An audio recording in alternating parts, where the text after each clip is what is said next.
Hey, what's up everyone? Daniel Kaiser here, and we are just 15 minutes away from the live global VGX stream coming your way from Los Angeles. But before we head out west, I am here in beautiful Montreal to visit with Eidos and give you an inside look at one of the most highly anticipated games of 2014, Thief. So let's get out of the cold, get inside, and talk to the game's creators.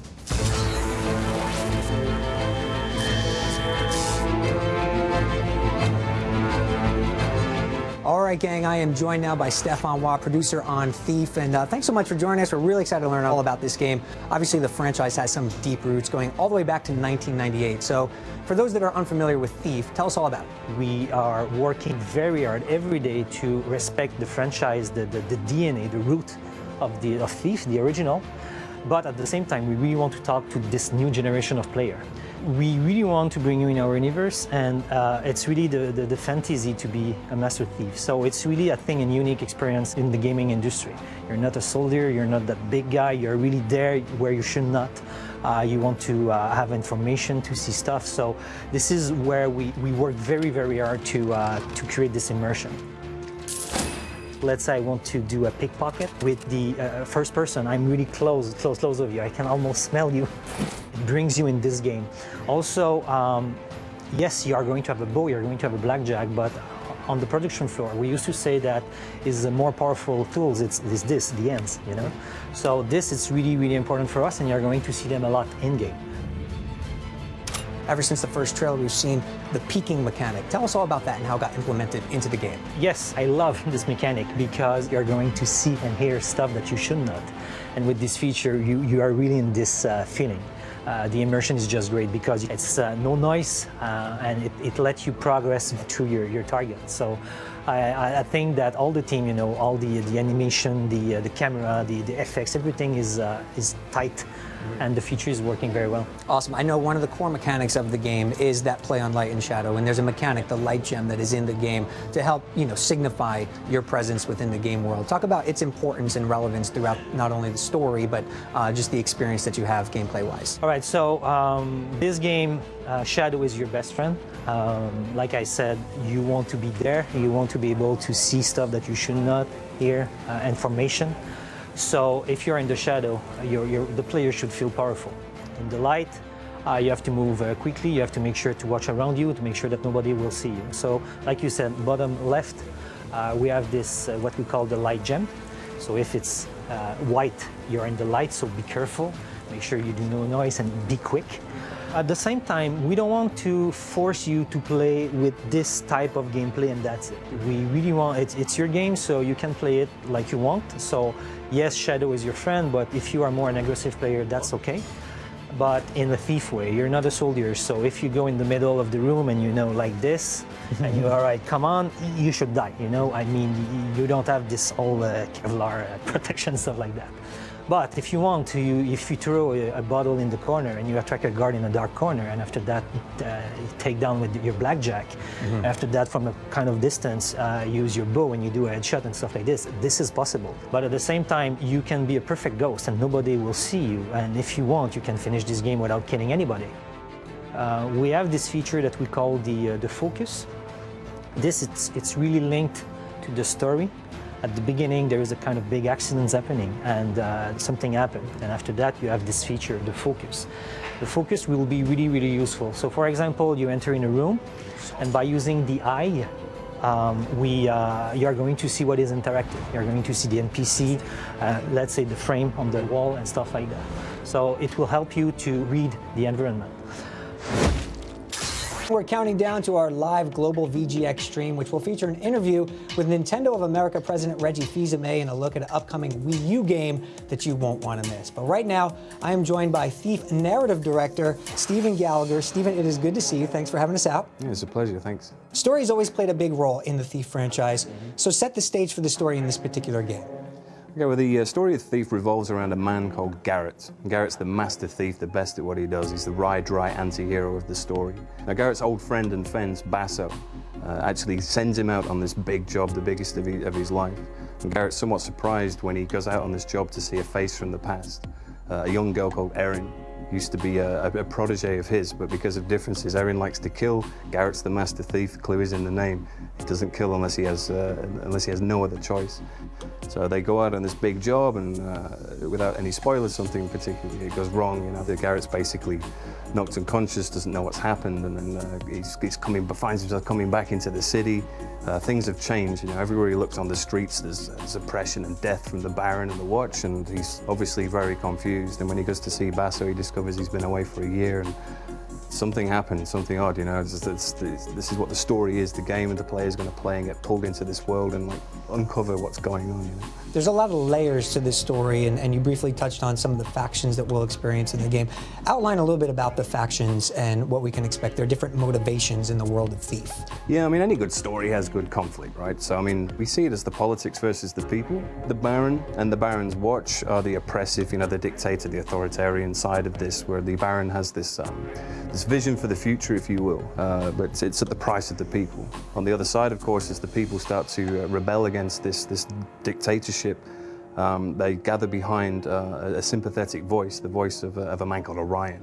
So between these two political factions, basically, Garrett only gets himself into trouble by accepting jobs and opening up different cans of worms as he goes along the way. We're just a few minutes away from the live global stream of VGX, featuring huge premieres from games like Titanfall, Quantum Break, and South Park: The Stick of Truth. Now, Stefan, the fantasy of being a thief comes with a lot of choice. You guys are presenting players with the opportunity to approach situations from a variety of ways. So maybe give us an example of what we can expect. For example, we have this mission. It's you have to infiltrate the architect mansion. It's the architect of the city, and you have to steal a blueprint to give you access to another part of the city. I think, if I remember well, there is, 4 different ways to go in the mansion. So it's really up to you. Basically, we have infiltration, so you want to go in the dimension. After that, you are looking for blueprints, so we talk about infiltration, stealing. And after that, you have to get out, so escaping. I know in the Thief franchise, difficulty is always something that is associated with the game. How have you addressed difficulty in terms of making sure that it is accessible, but also appealing to the hardcore who love this franchise from its roots? You are going to be able to customize your game. So even if it's easy, medium, or hard, if you want, if a guard detects you, if we see you, you want to be mission failed, you can customize it and turn on the switch, and you're going to be mission failed. So you will be able to have a lot of combinations until the completely crazy mode, like if you failed somewhere, you're going to restart the game. So can you imagine that you're almost at the end of the game and a guy see you or you die and you restart at the beginning? Wow. So I told you, with all these switches, all the combination you can do with the easy, medium, hard, I mean, everybody will be able to find what they are looking for. And you mentioned a few of the items there that you encountered. What is the actual process of acquiring items in Thief? Right, so during the game, you will be able to visit a shopkeeper. And there, you will have access to different equipment, upgrade, and stuff like that. So I told you there is a lot of loot in this game, obviously, you're a thief. So these loot are really useful because you're going to have gold for this. And with gold, you are going to buy different type of arrow, upgrade your personal material, your bow and stuff like that. Mm-hmm. So if you're aggressive, probably you're going to pay a lot for these really powerful arrows. Mm-hmm. A more stealth player will give his gold for an upgrade to help him to be a more silent. Mm-hmm. It's your game. Again, I repeat it. It's really your game, so play it like you want. And I will not tell you I'm going to give you more gold because you go in on left and not on the right. Right. It should be fair for any type of player. So obviously, one of the main components of Garrett's arsenal is his bow and arrow, and there's a variety of arrows that you'll come across in the game. So give us some examples of the type of experiences we can expect. I like the water arrow, water and fire arrow, because it's fun to, water arrow you can extinguish a torch, for example, creating your own shadow path. We have the blunt arrow, we call it. This you're going to have a lot. You cannot kill with it. It's really a weak arrow, but it's really powerful for distraction. The rope arrow will give you access to different access of the city of your mission. We decided to bring it back because a lot of people were asking about it. So opportunistic player will probably invest a little bit with the powerful arrow, upgrading his quiver, making sure that his equipment will do less noise, so buying new shoes and stuff like this. So Stefan, I know that one of the things you guys implemented into the game was something called the City Hub that centralizes some of your objectives. So tell us a little bit about that. So in your hideout, before going in your next mission, if you want, you can visit the city. This is where we call it the City Hub. I really love this section because there is plenty of secrets, side quests, different type of jobs you can find. You can go in houses. Some people will talk together. By listening and conversation is going to give you a new objective that if you don't pay attention, a player won't have this objective. So if you're curious and you listen, you're going to have more to do. So I really, really like it because it's pure fun. It's just exploration. The city itself is pretty much a character, and the setting and everything we've seen from the artwork and trailers is just dripping with atmosphere. How important was this setting in terms of telling this type of story and making sure that it had a life of its own? Yeah, the city's really important to me because the thing about Garrett as a character is he's very insular, so he doesn't have a lot of friends, if you look at it that way. He sees the city as his own.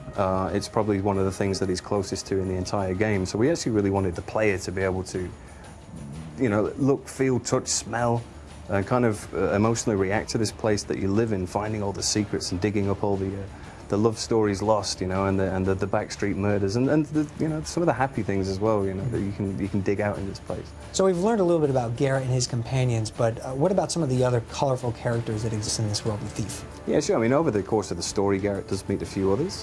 For instance, there's the mysterious old lady named the Queen of Beggars. She lives out in this old chapel. There's a lot of rumors about her. If you go to the bar and have a drink, you'll hear somebody whispering about she's as old as the city itself. Nobody knows where she came from. And of course, there's Garrett's natural nemesis as the Master Thief. He needs to be challenged, and the Baron's right-hand man is the Thief-Taker General. So the clues are in the name, right? The Thief-Taker General, who's the biggest prize in the city, is going to be the Master Thief. So the relationship between Garrett and the Thief-Taker General is of course quite a hot one. The player's going to have some fun following that through the game as well. I understand that today during VGX there's a trailer released for Thief that will give people tracking the story a little bit more insight into what you guys are delivering, correct? Yeah, I would suggest you watch that trailer closely. It's being released today. It's, there's something in there that I think might pique your curiosity. On the Thief development team, we're always looking for ways to you know, change the circumstance, freshen it up a little bit. Thief's also been famous historically for having something in that that fans could really kind of connect to and say, hey, do you remember that mission? Okay, gang, we are just moments away from the live global VGX stream featuring world premiere trailers from the likes of The Witcher 3 Wild Hunt, Broken Age, and Tom Clancy's The Division. We're going to head to LA in just a few moments, but before we do, Stefan, I understand you have some exclusive information about the companion app for Thief, so tell us all about it. You're right, so companion app will be a great experience if you want to have the total, you know. So there is two phases of this. The full app, it's connected with the game. So when you play, all your personal stats, for example, will be in the app. Also, there is a lot of information in this game, and the background story is really important. So we are going to be able to read a lot of newspaper and notes and stuff like that. We have also leaderboards that you are going to have also on the app. So while you play, we are going to update all these information. And the light version is really useful because it's going to be available this month before the release of the game. Right. So with this light version, it's free, and we are going to have all the bio for the main characters, background story, the trailers, the news and stuff like that. So before the game, we are going to, you know, give you more information about what you're about to play. And at the release February 25 and 28 for the rest of the world, you're going to have the full connected application with all your stats and stuff like this. We have been able also to have a great partnership with, for example, IGN will be in charge of the wiki of the app. Dark Horse will work on digital comics. And also Prima Games are going to work with us for the maps, the guide. So I understand you guys partnered up with GameStop to deliver exclusive access to the full version of the app, correct? Correct. So if you go in any GameStop to pre-order the game, we're going to give you the full connected application. on Android, and also the soundtrack of the game, plus a specific and unique mission that we call the Bank Heist. So all these packages will be for you if you pre-order the game at GameStop. Excellent. Well, if you have an appetite for one of the most highly anticipated games of 2014, that definitely sounds like a great way to go about it. So thanks so much for having us out here to IDOS Montreal to take a look at Thief. We really appreciate your insight and taking a look at the game. That's going to do it from here in Montreal, because right now we're heading out to Los Angeles. VGX starts right now. The following contains strong language and footage from M-rated games with scenes of intense violence. Viewer discretion is advised.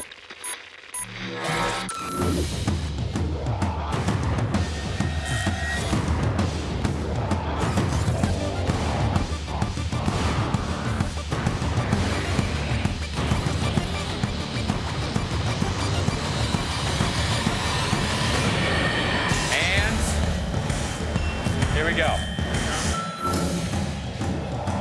Hello, and welcome to the first ever VGX. I'm Joel McHale, and we're coming to you live from LA's beautiful Garment District. I'm an actual gamer. Yes, I know the difference between Miss Pac-Man and Ms. Pac-Man. One of them is his mom. I'm not sure which. I'm thrilled to be here, mostly because I'm really, really good at scoring free stuff from developers. I'm joined by my dear, dear friend, Geoff Keighley, who I met for the first time 5 minutes ago. He's an actual expert, so together we've got things covered. And I know you're all wondering what VGX means. It's the next-gen, next-level version of the VGAs. The VG stands for video games, and the X stands for Xenu, the one true God. Over to you, Geoff. It's great to have you with us, Joel. Thank you. Great to have some fun, show some games off. It's great to see how layered you are, Geoff. Yeah, four layers for 3 hours. You're from Toronto. You got to be prepared for We've got a lot of great stuff for people, though. Tons of big game announcements. And, you know, 10 years ago, Spike got into the game early with the biggest celebration of games on TV, the VGAs. And 10 years later, and with new games and new technology, we can reach you anywhere and everywhere for a next-gen celebration of gaming. I'm excited. What you won't see, the same old award show. And you also won't see my naked buttocks. I'm sorry, I have to draw the line somewhere. I'm not a piece of meat.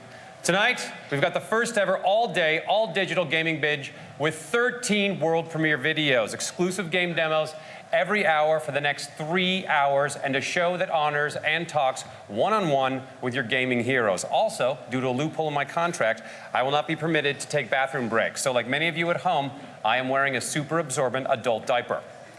And this year, we're going worldwide. For the next 3 hours, we'll be streaming on MTV, Comedy Central, BET, Spike, Xbox Live, and PlayStation Network. You can also watch us on Twitch and Steam, which coincidentally, I've nicknamed my genitals. Basically, you can watch on every screen around the world, even while driving a school bus or serving jury duty. And you'll want to watch because we're bringing you new footage from the gameplay from The Witcher 3, Thief, The Division, Broken Age, Dying Light, Titanfall, and some other titles we can't show you. Halo versus Burger Time, shh, until a little later. And by the way, if you don't see a game at this year's VGX, it's because, like the female orgasm, it doesn't actually exist.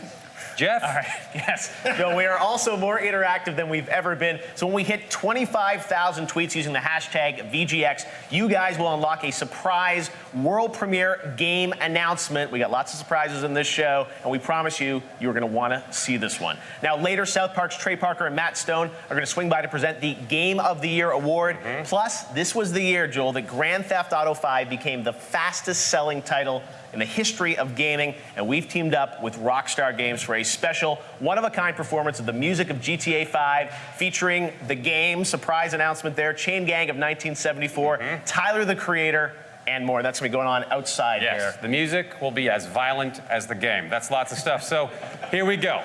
I know there's been lots of online speculation about tonight's surprise reveals, so let's put some of those rumors to rest. No, we will not reveal tonight that Wario has undergone sexual reassignment surgery, but here's something you will see.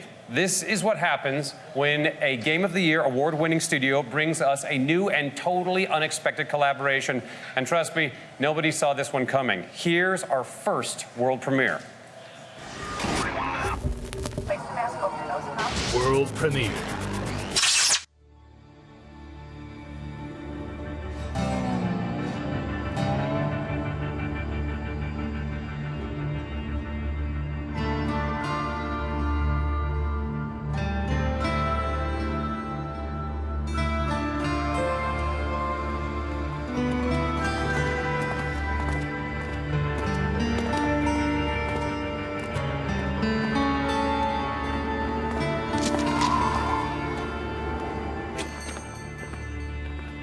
Welcome to Marcus Munich. I know what you're trying to do, but you are not Vault Hunters. You are only going to get yourselves killed. Or worse. Trust me, you want no part of this insanity.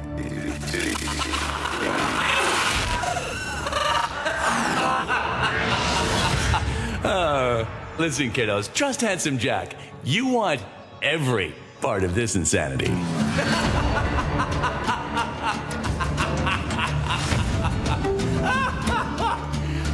Oh, God. So many people are gonna die.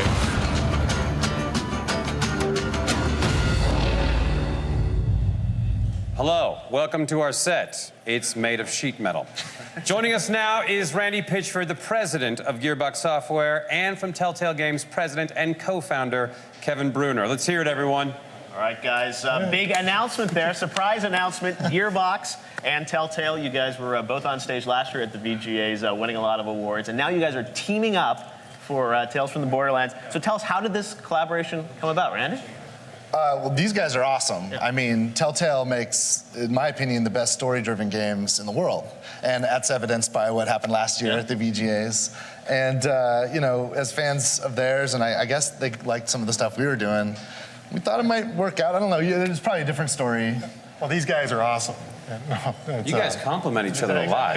Well, it's love. It's great. Yeah. Oh, we're giant Borderlands fans. We play the game all the time. And last year at the VGAs, we started talking about it, and it just seemed like such a great fit. You know. So you literally met at the VGAs, and that's where it started? We've known each other. Actually, some of the guys knew each other before, but yeah, it was, you know, after that show, get together, have a few drinks, end up in a room together, and now we're having a baby. Wow. Oh my gosh, that's great. So when you guys go out, who pays? Claptrap. Oh, I see. Great, great. So tell us about, I mean, this game, you know, Tales from the Borderlands, how does this fit into the Borderlands universe? Well, one of the neat things about Pandora and the Borderlands universe is it's a rich place. I mean, we spent a lot of time, you know, crafting a world that you can really get into. So there's a lot of things you can do. And when these guys, you know, told us they really wanted to dive into this, rather than, you know, fit in with, you know, one of our storylines, we wanted to just give them the keys to the kingdom, so to speak, and see what they could create. So of course, these guys want to bring in some of the characters that we've created, but they've also created some of their own characters that serve the storytelling that Telltale's best in the world at. So are these Vault Hunters, or who are the characters? They're not quite Vault Hunters, but it's new characters in the world, and you interact with a lot of the characters from the game and go to all the places that are familiar in the game, and we're just really excited to start talking. The characters are kind of like me. They're wannabe Vault Hunters. Okay. Well, but you guys are known for, like, you know, very story-driven, you know, Walking Dead, obviously, you know, the amazing stuff that you guys have done there. What is the game going to play like? Because Borderlands, you know, you're shooting stuff up. I mean, that's... Do we get to shoot stuff in this too? You get to shoot stuff, but in a different way, more in a Telltale Left-handed? way. No, it's going to play like a Telltale game. You're gonna be engaging in characters and developing relationships, and but it's very much in the Borderlands world. It's big, it's bombastic. There's all kinds of crazy stuff going on. The game's really funny as well. So it's this great hybrid of everything that's great about Borderlands and everything that's great about a Telltale game. Will it be available on Atari? That's actually the launch. That's the lead platform, right? Yeah, 2600 lead platform. That's great. Just one character, or who are you playing as? Well, we'll talk more about who we're playing as, you know, as we go along. But I think, you know, just like you can play a lot of different characters in Borderlands, you will probably playing a lot of different characters. One of my favorite things about their approach is that, you know, in Borderlands, it's all action. We're shooting, we're looting. These guys not only tell stories, but, you know, if you look at the Borderlands games, our narratives are pretty constrained. Yeah. But if you think about what these guys have done in The Walking Dead and The Wolf Amongst Us, the choices actually make a difference, and the plot plays out in different ways. So I can't wait to see what these guys create, because I know that the story will change based on my decisions. And that's something unique to Telltale's approach. Yeah, the great thing about Borderlands is like how greedy you can be, and how it's all, you know, you're playing competitively with your friends and then you're turning on them kind of at the same time. Those are the best moments in the game. So, you know, being able to do that and with a really strong narrative around it and put those choices in the player's hands is like... So it's the type of thing where you could kill a guy and then realize, oh, he had a family and you have to go apologize to them? Well, or that means the take all the family stuff. might have even more stuff. You can kill them and take their stuff too. Yeah. This sounds great. Gotta go. Just go deeper and deeper Yes, down the that's rabbit hole. Now, how is this working? You guys are making the game. You guys are it's a co-development, or how is this working? Pretty much, these guys are the developers. Yeah. It's obviously a Gearbox property. So the relationship involves giving assets, and giving the keys to the universe, basically, and then collaborating. These guys will get into an inventive loop, and they'll come. We had a great session, gosh, it was a little while back, where I got the full briefing of their story plans, and they're so awesome. I think we had like four, maybe 3 or 4 notes. That's it. Like, it was so good. Like, we just like, do it, just go, So We it's been a appreciate lot you of guys fun. announcing it here at VGX, the first game we've announced today. bless you. So pretty Are cool your stuff. offices near each other that you can? We're in a digital world, right. So we're actually on the moon base outside of Pandora, and they're down.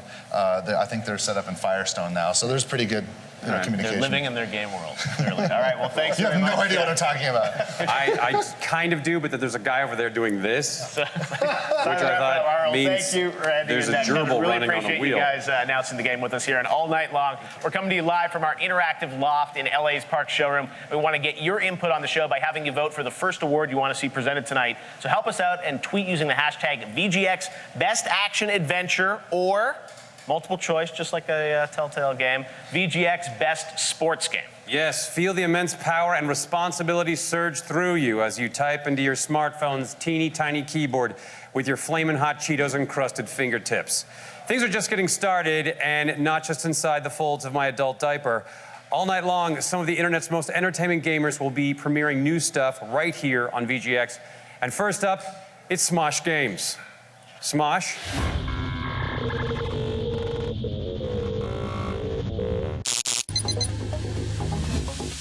Sweet future helmet, man. Oh, thanks. Oh, dude, what are you playing? Oh, I got the new COD 72. Yeah, it just came out. What? You have the new Call of Duty? How is it? No. It's not Call of Duty. It's actually just COD. Yeah, they really want to focus on the fish physics. I'm playing as a whale right now. Krill Streak. Guys, I just set up the new Xbox 12 and it is the toots. I can Facebook while I Netflix and then snap my Facebook Netflix into a Skype and then I can snap that to my Snapchat. That's fantastic!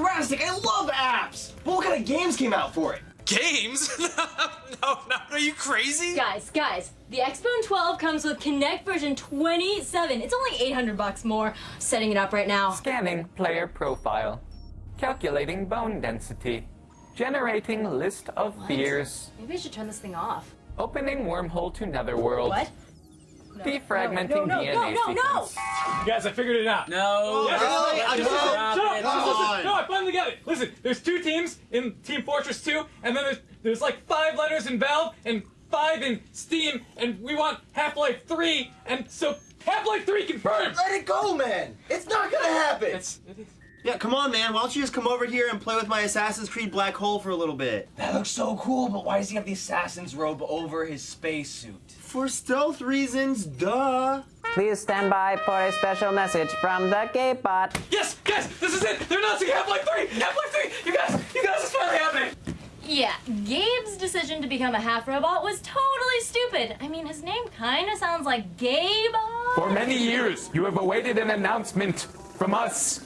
And now the time has come. We are proud to announce brand new Half-Life. Yes! Themed hats for Dota 2. Oh! Yes! Finally! Oh my god! I wonder how much that head crab hat costs.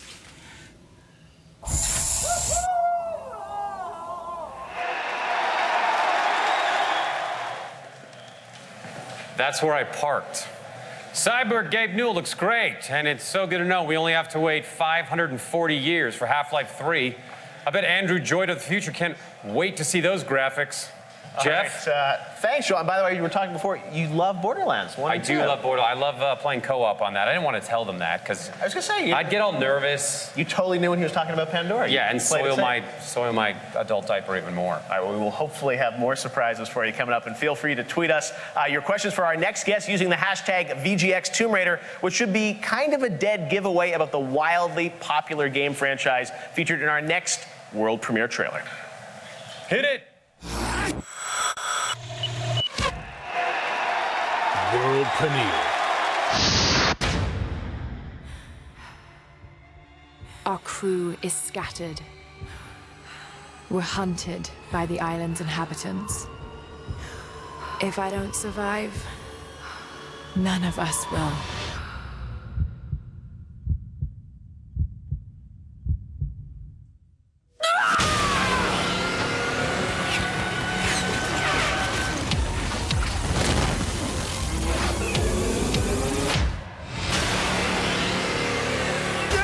Not a chance, you bastards.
Joining us now is the voice of Lara Croft, Camilla Luddington, and the voice and body of Scott Amos, Scott Amos from Crystal Dynamics. Welcome. Thank you. Thank you. How are Guys, you? so cool announcement. There was some buzz online today about it. Tomb Raider, which was up for Game of the Year, is coming to next-gen platforms pretty soon in end of January. So PlayStation 4, Xbox One. Scott, I think people saw the trailer, but they want to know, what's different about this? Tell us what makes this a definitive edition. Yeah, for us, I mean, it's been a labor of love all along, making Tomb Raider. But being able to take it from last gen and being able to say, how can we push that further with next gen? Everything from starting with Lara and saying, let's take all this cool technology and make her hair real. And it sounds like a small thing. Once you start seeing it, it's an amazing thing. That's what pissed me off about the game earlier. The static hair. The hair looks ridiculous. And hair is a big deal for me. So the idea of being able to get realistic looking hair from Tress Effects is amazing. Right. But we also want to take our first step at making Lara next gen. So redoing her entire face and making an entire new head for the character and saying, this is Crystal's first step of what a next gen Lara could look like for the future of the franchise. But on top of that, we actually had to go and do everything we could to the world for adding polygons, adding a real simulation of the physics so that we have leaves rustling, we have trees moving in the wind, we have all this new stuff that people hadn't seen before that we couldn't do before. You've got leaves rustling, trees moving in the wind, awesome hair.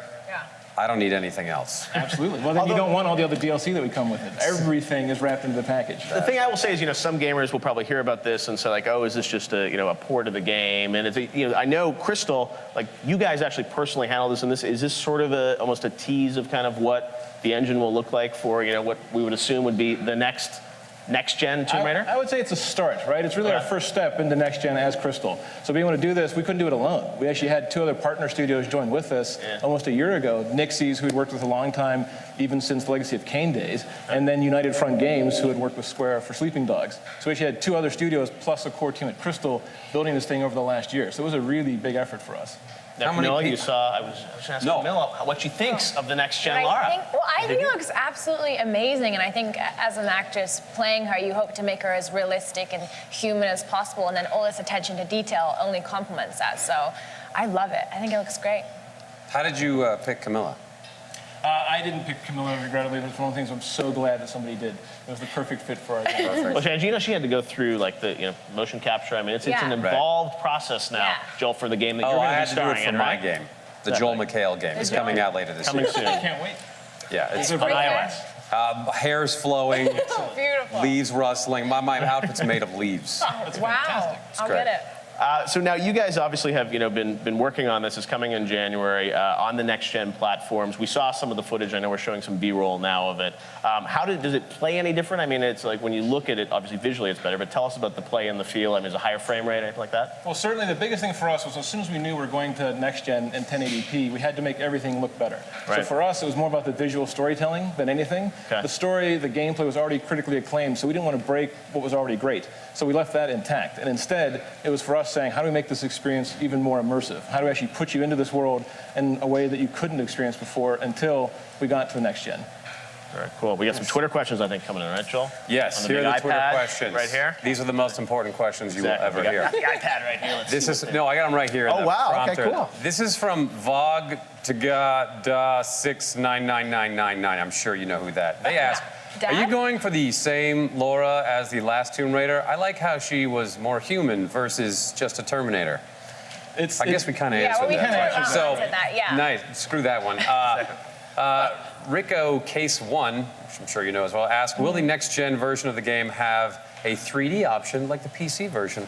So for Tomb Raider Definitive Edition, no. Right now, for us, it was just our first steps into next gen. So for what we're putting out in January, it was really learning the systems, figuring out how we can take Tomb Raider on there, and just basically our first steps towards You got that, future. Rico? So relax. Okay. No 3D, although it's cool. I mean, obviously nominated for Game of the Year. It's a great game. So people haven't played it. The best version, I'm sure, will be on PS4 and Xbox One. Yeah, absolutely for us. I mean, there's nothing like a great cinematic action adventure, and having it now brought the vision the team originally had, being able to see it for real on next gen is just a labor of love for us. How many years has Tomb Raider been around now? It's almost 20 years for a franchise. That's amazing. Wow. All right. So thanks. I guess we have to wrap it up. But sorry, Scott. Thanks for being here. And Camilla, it's remarkably convenient that you're here, and not just because I want Laura Croft to record my outgoing voicemail message.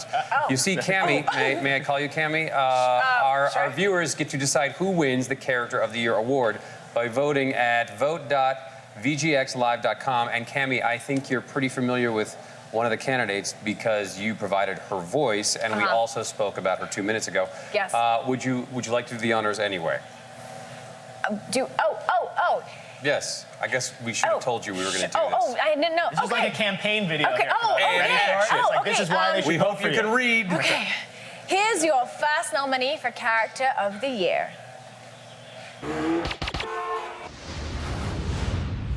Character of the Year. It's December. That means VGX is here. I must get a message out. It's my only chance. They won't nominate me if they think I'm dead. I have to let them know that I'm here, that I'm alive. Okay, I made it. It's ringing. Hello?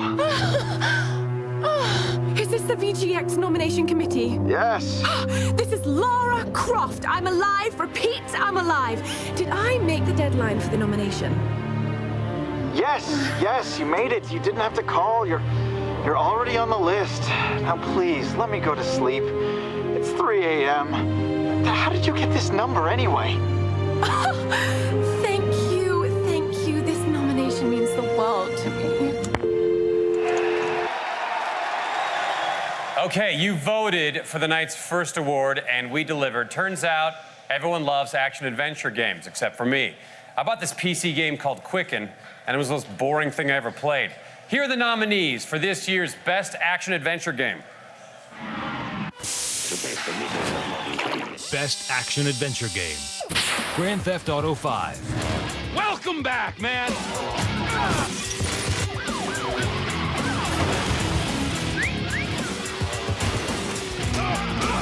Stop it! You're ruining my yoga! Tomb Raider.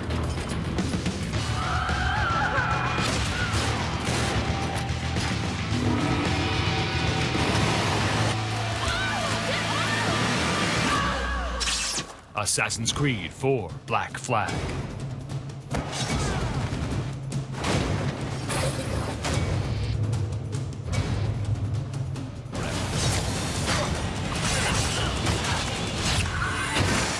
The Last of Us. Fancy.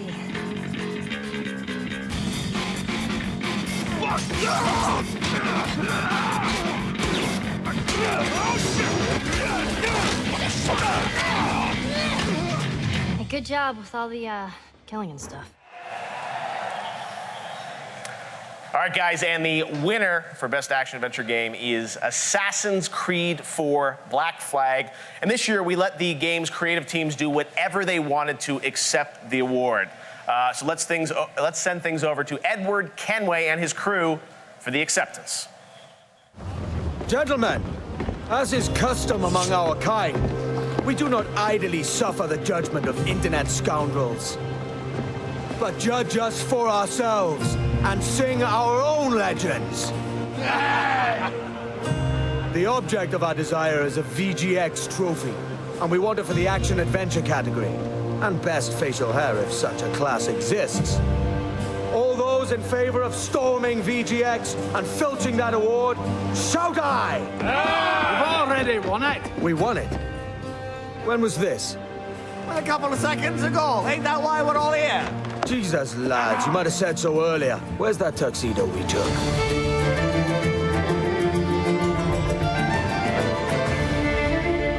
Either way. Oh, it's you. All right, so we've been doing the VGAs for 10 years now. There's only one company that has never been here for a world premiere look at an upcoming game, and that changes right now, because joining us for a world premiere demo from Donkey Kong Country Tropical Freeze is the president and CEO of Nintendo of America, Reggie Fils-Aimé. Welcome, Reggie, to VGX. Great to have you with us here. Thank you so much, Geoff. Good to be here. Now, Reggie, let's get something out of the way. You're looking a little cranky. Did something maybe leak earlier in the week? I always get cranky when news breaks before we're ready. So yes, it's true. You know, one of the visuals for the game came out, but you know, candidly, there's a difference between seeing package art or seeing a video versus playing the game. Right. And we're going to have some fun playing Donkey Kong Country Tropical Freeze and showing off what's fantastic about the game. So Cranky Kong is in Donkey Kong? Cranky Kong is a playable character. And it's a fantastic innovation. The team at Retro has done a fantastic job bringing the game to life. We haven't even introduced your friend yet, so. I thought you guys were going to introduce him. I thought so too. Vance is here from. I'm sorry, we can't Retro. introduce him. We're sorry, it's not in the prompter. They rarely get to be seen on camera, but it's great to have you with us. I know you guys are working hard on the game coming out in February. So tell us a bit about this. Sorry. A barrel fell. It's Donkey Kong. So let's talk a bit about this game. We're going to actually take a look at a live demo here, right, and show us one of the levels of Cranky in action. Absolutely, sounds good. We've got Cranky Kong. Super excited to actually show this guy off because, well, he's actually my favorite character. He's got a lot of personality, as you can see. We've tried to capture, the essence of Cranky. Right. And I think just like real nature. Yeah, exactly. And that's what we've tried to do here with Cranky. And I think one of the great things about having Cranky Kong in this game and introducing him is the fact that, well, he's kind of notorious for giving DK a hard time about his performance, Right. And to actually have him out there and show the young Kongs on how it's done is, I think, pretty exciting. Now, obviously, as we know, they're 4 playable characters. So tell us about, Cranky Kong. Is he available? Tell us about how is he available? What are his moves like as you go through this game? Yeah, well, in this level is pretty catered to Cranky's moveset. He actually has a cane that, he's got his cane. He uses that to jump around, and he has we called it pogo bounce at work, but it's actually called a cane bounce. And you can see here he's actually bouncing across the spike pits and isn't taking any damage. None of the other Kongs can do that, so that's one of his features, and he actually gets extra height out of his jump too using his cane bounce. How's the co-op? Co-op is great. I mean, it's a lot of fun playing co-op. Obviously, you get to work together, and you're going to see something new too coming up here in a little bit as to what you can do together to take out some of the enemies that you see. Right. Now, I know when I was up visiting you, Reggie, a few months ago, we talked about the Kong Pao and the idea. You're going to get to see it live and in person, and that's one of the fun things. You could do the Kung Pao single player, multiplayer, but it's a brand new move that the Retro team has brought to life. Right. So obviously, as we go through this with these 2 guys, you can have different Kong Pao moves. Tell us about what are the Kong Pao moves for Cranky. Well, basically what happens is you've got cooperative play here. The Kongs are going to combine together. Cranky's going to get on DK's back. And when you filled up that meter up there in the top left corner, you fill that up with 100 bananas. Each time you get that, you've filled your Kong Pao meter. And so the 2 of you can That is a lot of starch. It is. And the 2 of you basically can pick a spot where you want to take out all the enemies. Right. And cooperatively just basically call on the Kong Pao. Here it is here. Okay. So at this point, they eliminate all the creatures on the screen, and Cranky gets all the coins. That's one of his things that you get through using him. Right. Dixie, you got the yellow hearts, and Diddy, you got red balloons. Jeez. Have all these guys keep going through all the action. Now, tell us about, this game obviously we know is, was originally coming this year, now it's coming in February, I guess, Reggie, right? It's coming in February, and we can announce here, right? Another exclusive right now. Premiere right now. Coming in the Americas on February 21st. Okay. So it's going to be a big launch for us, really helping us propel through the first quarter of the year. Really setting the stage for what's going to be a huge year for Wii U. We've got this. We've got, obviously, Kart coming. We've got Smash coming. So it's going to be a real strong year for us. And what's your pin there? What's the... I'm always being asked what are my favorite games. Certainly Zelda's a huge franchise for me. Metroid's the other favorite franchise, so I got a little Metroid pin, also in respect for the team that brought the Metroid Prime series. Ever see any more Metroid in the future? Who's to say whether we're going to see more? You're always looking for more news, Jeff. You're never satisfied. The fans, I think, online are probably looking for a little more as well, Reggie. He's revealed like 20 things in the last 2 minutes. Reggie, I would love to see another Metroid game. You guys being up in Seattle, who do you think's going to win the Seahawks game tomorrow? I think that's pretty obvious, right? I know you're a big Seahawks fan. That's right. Are you going to come out with a Seahawks game soon? I'd love to. Just them, though. Just them. Not other teams. Not other teams, just the Seahawks. But I think, seriously, Reggie, a lot of the fans who are watching, we know there's been lots of anticipation. It's great to talk about the Seahawks. But the fans are wondering, is there any other news Nintendo wants to share with... I know we got another level for this game we're going to show off, right? We got another level here for this game. We announced the launch date. What more do you want? I mean, you're always digging more. You're already going off prompter. What is this? We will see what they say on the internet, Reggie, because I believe there'll be some threads right now expecting a little bit more. You mean criticism on the internet? That seems rare. Well, let's take a look at the second level here. Why don't you tell us about this one? Well, in this level here, it's called Bramble Scramble, and it's just got all kinds of moving and twisting, vines and stuff. It's meant to feel like the environment is alive and it's trying to get you. Is essentially the feeling we were shooting for here. Okay. You get a chance to see the incredible graphics that we're able to create on the Wii U. We're able to just do so much more on the Wii U that it was limitless really on what we could do graphically, which was very exciting to be able to do that. Here's an example actually of Cranky killing one of the enemies that none of the other Kongs can with his cane. Anything that's spiked, he can basically destroy. Now, one of the things that, with this game that I love is, the HD graphics and the visuals and the level of animation, similar to sort of Super Mario 3D World, is really sort of truly beautiful. Tell us about, the Wii U's got the gamepad, as you know, Joel. When you're sitting there, you can play on the couch. Yes. You don't even have to play on the TV, so your wife can watch TV. You can play there on the gamepad. Yeah, that doesn't annoy her at all. She watches Downton Abbey, and I have my pad on my legs. It's great. I use it in the bathroom a lot, too. And then my legs fall asleep. I am not joking. All right, well, it's if you can get the range in the bathroom, that will work. But tell us about, gamepad. How are you using that for this game? Yeah, you can switch over to the gamepad and use it. It's just a very nice convenience, and it feels good to play it on that. You can also just use the Wiimote, the Wii remote control with a nunchuck, and you can also use a Pro controller. Mix it up however you want. Okay. Yeah. Now, as we go through this game, we know it's coming in February. We've seen some stuff here. Tell us, is there more to surprise us with on this game as we move forward to February? Spoilers. We can't tell you, but there's absolutely a lot of cool content that you're going to see in this game. Fantastic. All right, well, this is level 2 of CrankyCon, and only 4 playable characters, not a 5th, right?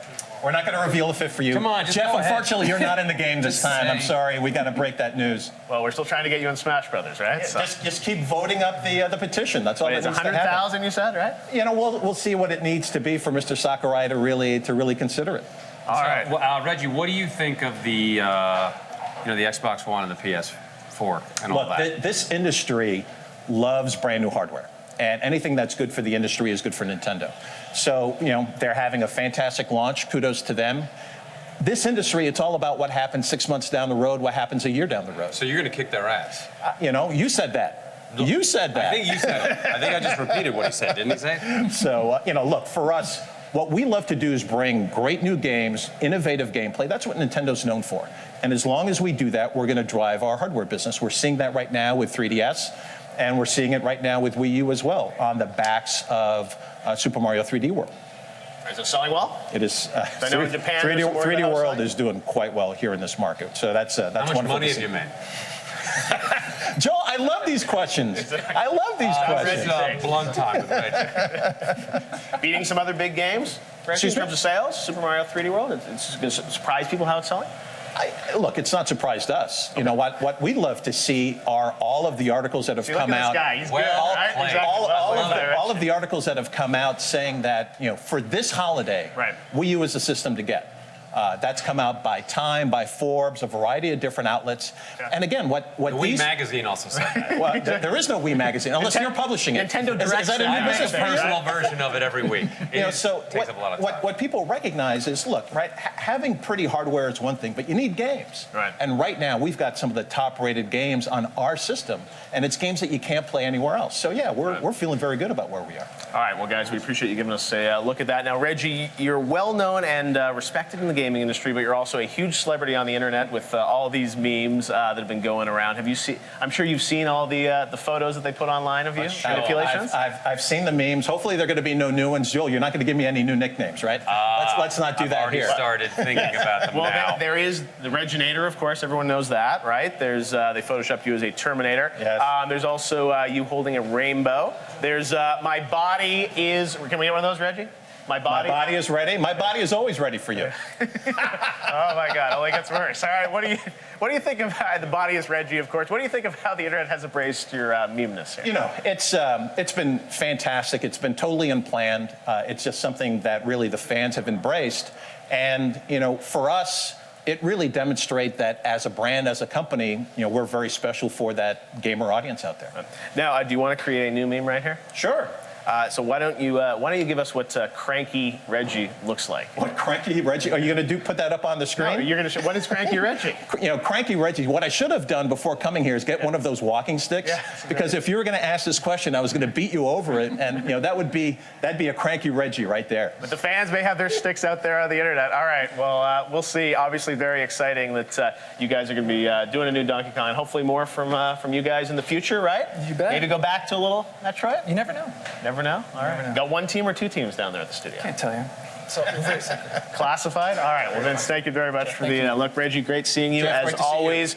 Thanks you guys for stopping by the VGX. Over to Mr. McHale. Thanks, Jeff. Thanks, Reggie and Vince. As we mentioned earlier, we want tonight's VGX to be totally interactive, just like that groundbreaking film, The Lawnmower Man, or a vending machine. For example, here's a tweet that just came in. It's on the prompter, so I'm just going to read it from here. This is from @those, thanks.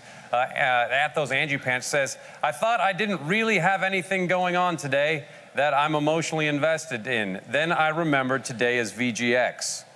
It's not really... Are we delivering on Are we delivering, emotion, Angie? Joel? You see, I hope so. people live for this, Joel McHale. I know. It's this is one of the biggest days. People think Christmas or holidays with the family. No, today. E3, VGX. right? Remember you, E3? Yeah, right. We might get Battle Tag 2 here on the show, E3 is right? barely a blip on the radar compared to what's happening right now.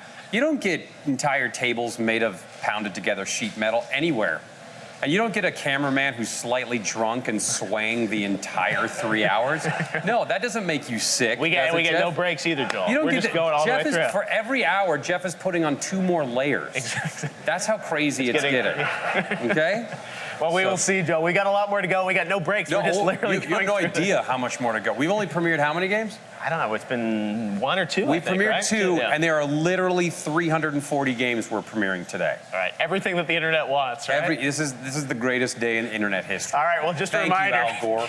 keep tweeting us using the hashtag VGX. You'll unlock a surprise world premiere game trailer and actually a game announcement when that happens, and trust me, it is going to be worth it. So do your job, internet. Stop debating about whether it's pronounced GIF or GIF and tweet it to us. By the way, you're both wrong. It's pronounced Geoff. Hashtag VGX and send. Do it. Now, if we can just get a spam bot to retweet me 100,000 times, we're golden and I can go home early. That would be great.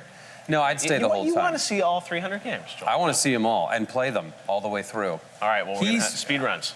Jeff, yes. What game have you played that took you the longest to get through? It's a great question. I mean, there have been some really long games. I mean, they're endless games. Because you like got MMOs, through right? the entire GT5 in a weekend. GTA 5, yeah, it was like 34 hours. And has any other game done that to you? Yeah, well, there are other RPGs where you play them for, hundreds of hours, right? But So it's like Skyrim, things like that. People play that for hundreds of hours. All right, well, we should get on to an award, Joel. We should definitely get, okay, and we're going to give it away. Now, here are the nominees for Best Sports Game. And shockingly, Paul Giamatti's Hot Yoga for the Nintendo Wii was not on the list. Best Sports Game. NBA 2K14.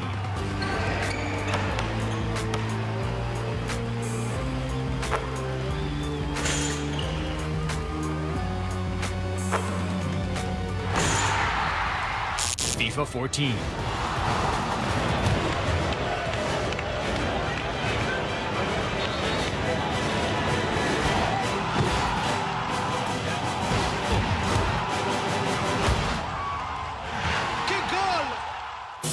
MLB 13, The Show.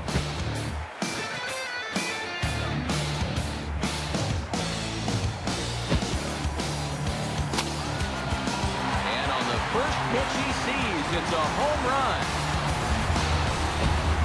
NHL 14.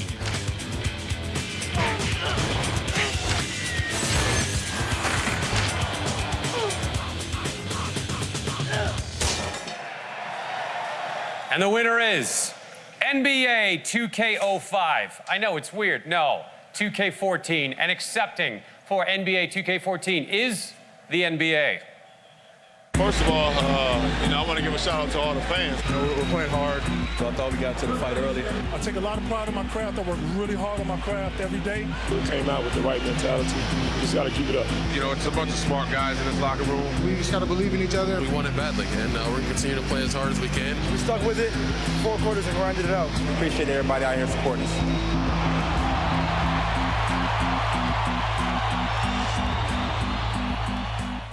Good news. South Park Masterminds Trey Parker and Matt Stone will be here in just a minute to present Game of the Year. That's right, we're doing it a little bit early. Twist things up. I can't believe that you got them to actually come here. That's amazing. Matt and Trey will be here. They got the South Park game. We got to look at that coming up. It's a lot of cool stuff, Joel. Believe me, I'm taking all of it with me. I'm sensing your enthusiasm. I brought 5 bags with me to take all this stuff, including a lot of the stuff you guys rented. For sure. All right. Well, now we're going to get to another great world premiere, and I'm really excited about this one. This is a new Xbox One game, and spoiler alert, you still have to tweet us questions for the game's developers using the hashtag VGX Quantum Break. This comes from the guys at Remedy that made Max Payne and, of course, Alan Wake, and now you're going to get the first look at the gameplay of Quantum Break. Really excited to show this to you. Let's hear from Sam Lake. World premiere. Hey, I'm Sam Lake, Creative Director at Remedy. I'm here to give you a crash course into the crazy, exciting world of Quantum Break.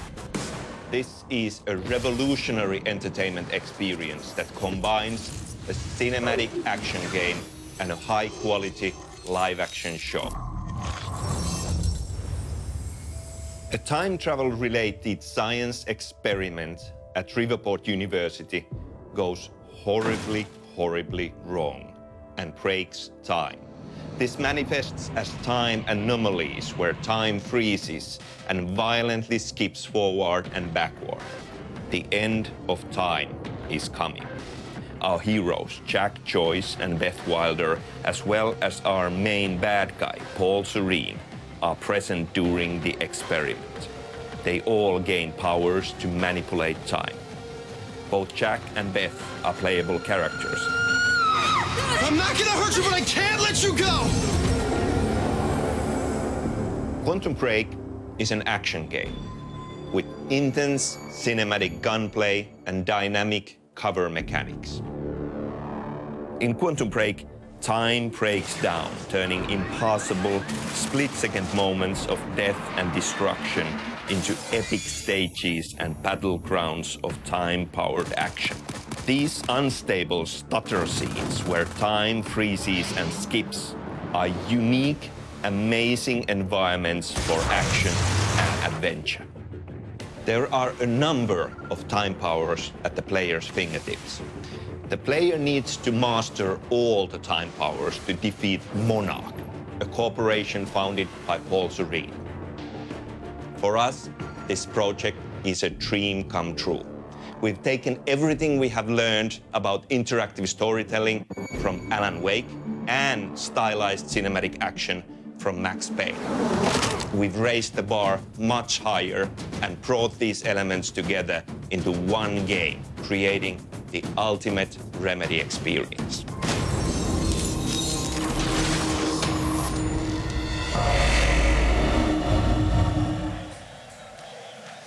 Looks awesome. That is Quantum Break for Xbox One. I'm here with Oz and Johannes from Remedy. Guys, thanks for coming all the way over from Finland to join us with this game, which we saw a tease at E3, and now we're actually seeing the real gameplay. You teased it at the launch of the Xbox One.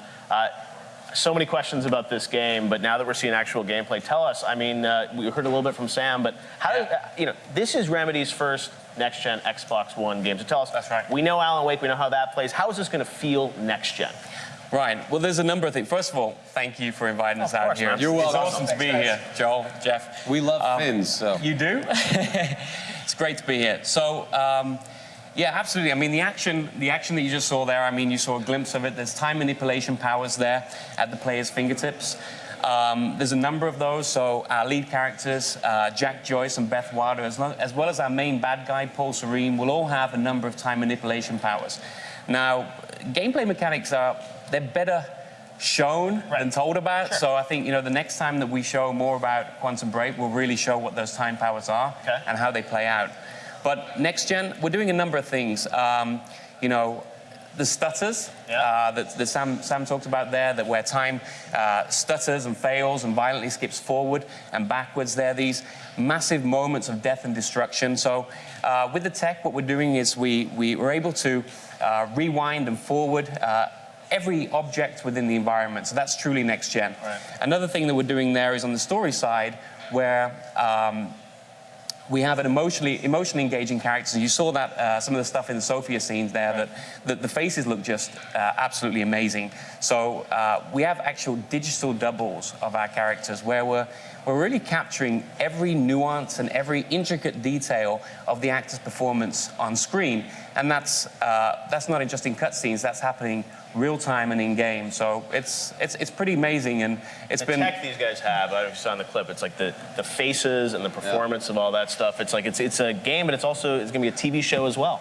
We have. I just wish Johannes would stop talking so much. Yeah, I'm so jet lagged, I can't stop talking. I understand. But we do. I mean, we have an amazing character team. We have some of the best console developers from all over the world come to our studio to do the stuff that we're doing. They're awesome. We're using methods that nobody else is doing in video games right now, and we're really excited about it. Does this game link to Alan Wake at all? We often kind of hint to our previous games and kind of this big multiverse. So in Alan Wake, we had hints of Max Payne there. And the Remedy multiverse. You know it existed, Joel. I live in the Remedy multiverse. So that's cool. But I just want to say, I think visually what you guys are doing, it's really exciting to think that you guys are working so hard on this. I know the studio is really. This is a big project for you guys. I mean, it's been an absolute pleasure to work on the Xbox One. I mean, just the sheer power there has enabled us to do tons of stuff with gameplay and taking storytelling further. How long is it taking you to make it? So we're still in development at the moment. We're full-blown development right now, and we have a launch date in mind, but we're not communicating that just yet. Just say it right now. Just say it. I really want to. The launch date is blank. If you push me twice more, I'll say it. But May 14th, everybody. Great. Well, it's cool that you guys are obviously working on it. We appreciate you guys showing us first gameplay. Joel, I know we got some questions. Yes, we have a Twitter question from @DJ DeBow. Okay, I'm sure you know who he is. He asked, will the game be more heavy rain style than standard gameplay? Yeah, this is absolutely an action game. I mean, those folks out there that have played Remedy games before, Max Payne and Alan Wake, know that we do try to push the envelope in storytelling in video games, but we do that in an action game environment. So this is definitely hands-on action game with all those cinematic moments and, big effects and whatnot. All right, @Labira, you know her? Asks, how does the player's decision affect the story and progression of the game? So that's a good question. So as you alluded to, we do have a game and a show, and those come together at the junction moments. At the junction moments, you get to play the main bad guy, Paul Serene. There's not many games out there that you can play the bad guy. And during those junction moments, you can see Paul Serene has the most powerful time powers of all, and what he can do is he can see glimpses of the future. And as the player, you'll be able to see glimpses of different timelines. And based on your preferences, you'll make a decision on which junction path to take. And that will then unlock the next part of the entertainment experience, which is linear after each episode. And will the whole game be in Finnish, like I heard? Of course, it's. Do you think that's going to be confusing for people that don't speak it? Well, we're not really worried about it. I mean, I think a lot of people will pick up Finnish on the way. Yeah, that's how I learned a number of languages, too. Okay. All right, so before we go, we have another reveal. Remedy is working on another new project. I suppose I should look into this camera. It doesn't matter. On a different scale. How big are we talking on a different scale? Well, we do have multiple projects. And Quantum Break is a humongous project and a massive undertaking and a big entertainment experience. But Johannes here maybe could tell a little bit about the other projects we're working on. So the scale, I think it's about this big, For the medium, it's a big project, We really wanted to push the envelope on what you can do on these devices. So, it's really fun to be here and give you all a glimpse into our next iOS game. Are you checking your email? Agents of Storm. Not yet. Okay. I'm going there, yeah. So this here is Agents of Storm. It's a development build that I got from home, but it already looks gorgeous. You can see the 3D immersive islands that we have here, makes an atmosphere that is, really unique and hasn't been seen on these devices before. Have you seen something like this? It's cool. I've seen an iPad before. Yeah. Tell us about the gameplay, though. Obviously there's some combat involved in this. Yeah. So your mission is to build your base, build an awesome fleet of boats, and then go into epic battle. We love battling and action. That's what we do at Remedy. Right. And as I said, us being Remedy, we added light touches of story and characters to here. Right. And just having tons of fun making this game. It's such a cool project. And the gameplay here is it's very, very. It's simple, but yeah. Can I have that? When will this be out? So this is coming out in early 2014. All right, so it's a little bit of a tease. January 1st. Trying to get dates out of people ever since That's all I do. Listen up, Joel. But it's a reverse tower defense action strategy game, fully 3D, rich environments, something that hasn't been done on this platform before, and we just wanted to kind of. Well, iOS has been good to Finland, so. Now, if we wanted to be a very progressive VGX, we could just watch Johannes play this for 2 hours. All right, guys. And thank you so much for coming by. Thank you for having us. Thanks for coming, you guys. Fantastic. Awesome. You guys look like you're in a J. Crew ad. I love it. Tonight, the viewers will be deciding who wins the award for Character of the Year by making your choice at vote.vgxlive.com. Lara Croft already made an appearance, so here's our second nominee, or should I say nominees. It's confusing. I'm sorry, I've been doing a shot every time I hear anybody say the words next gen, so I'm pretty hammered. Character of the Year. So we've won an award. No. Then why are we here? Because we might have had won an award. Have had one? It seems like a long way to travel for a remote probability. There exists a reality where we've got this thing sewn up. But not this one. There's only one way to find out. Well, I do hope they're quick about it. We're doing Rapture by 10. All right, well, things are moving quickly here at our loft in the Park Showroom in downtown Los Angeles, and now is a good time to mention that we're giving away free codes for the Chivalry Medieval Warfare video game. They just released a new Deadliest Warrior expansion pack. You may remember Deadliest Warrior from Spike, and you can win codes for both by tweeting with the hashtag VGX Chivalry. Check this out.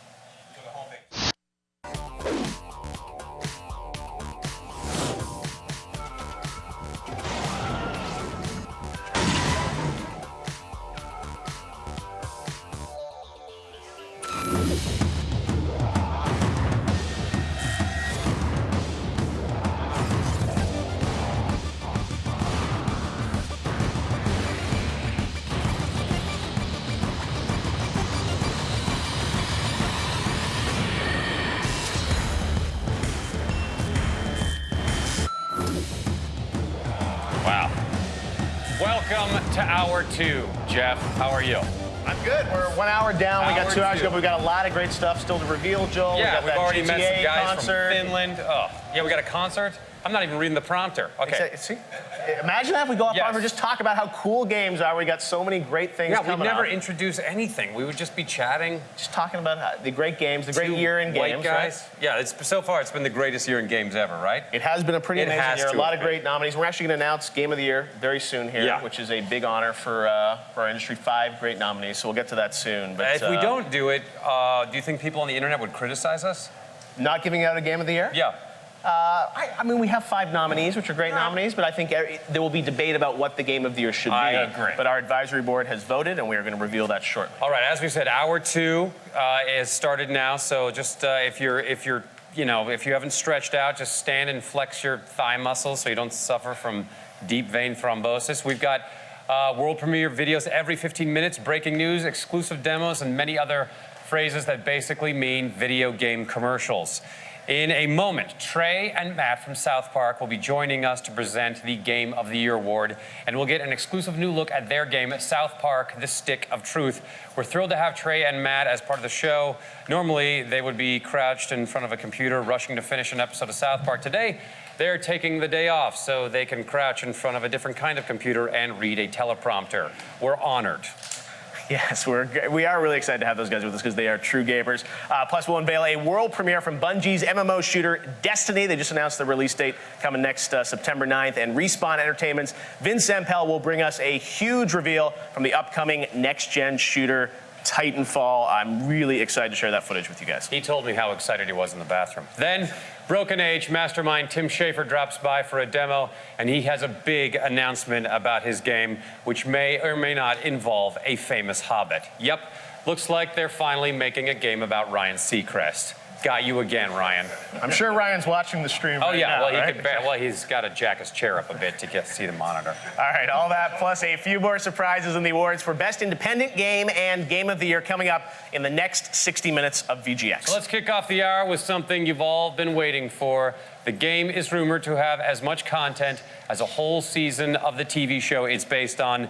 And when you can use the word content to describe a talking piece of feces, you know you're in for something special. Here's our world premiere from South Park, The Stick of Truth.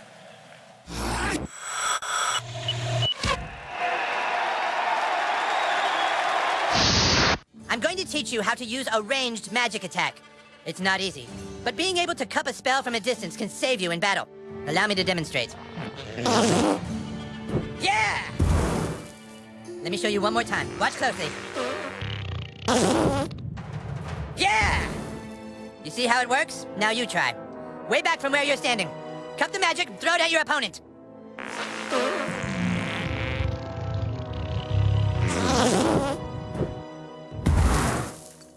Yes, yes!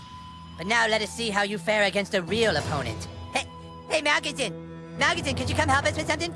Don't touch it, it's gonna be sweet. Yes? Hey, Scott, could you spar with Douchebag real quick? He's gonna try a new move. On guard! Now, Douchebag, cup a spell!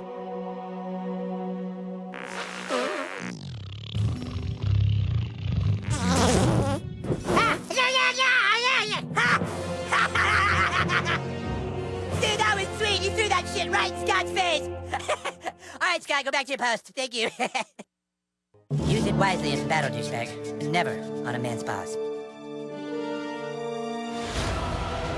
How badly did they rape you? I am a level 10 bot. I shall make haste to Koopa Keep. Sunshine! How am I supposed to do all this? Tonight, we're shaking things up and getting straight to one of the night's biggest awards. Our presenters are 2 men who, like Rodgers and Hammerstein before them, are Tony Award winners and avid gamers. Please welcome Trey Parker and Matt Stone. I'm the one clapping. One clap. Thanks, you guys. All right. Welcome to the future of award shows. Movies are dumb. Television is dead. Video games are the future. We've been working on our video game now for the past 26.5 years. We have one level kind of done, and another level we sort of started. Which is why tonight's nominees for Game of the Year are so impressive to us. They have achieved the greatest thing so far in the history of mankind. The nominees for greatest achievement in the history of mankind so far are... Smooth sailing baby. Game of the Year. Tomb Raider. I hate tombs.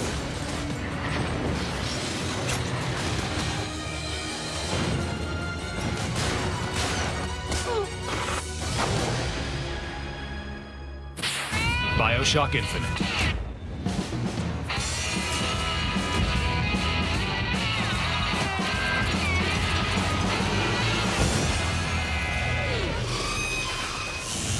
Super Mario 3D World.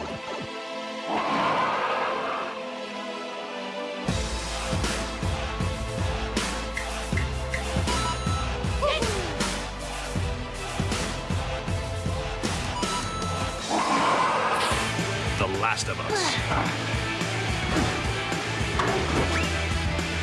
What the fuck? Shit, Joel. Keep it together. You know, you're a real asshole. What did you just say to me? Grand Theft Auto 5. Live the dream. Gold card.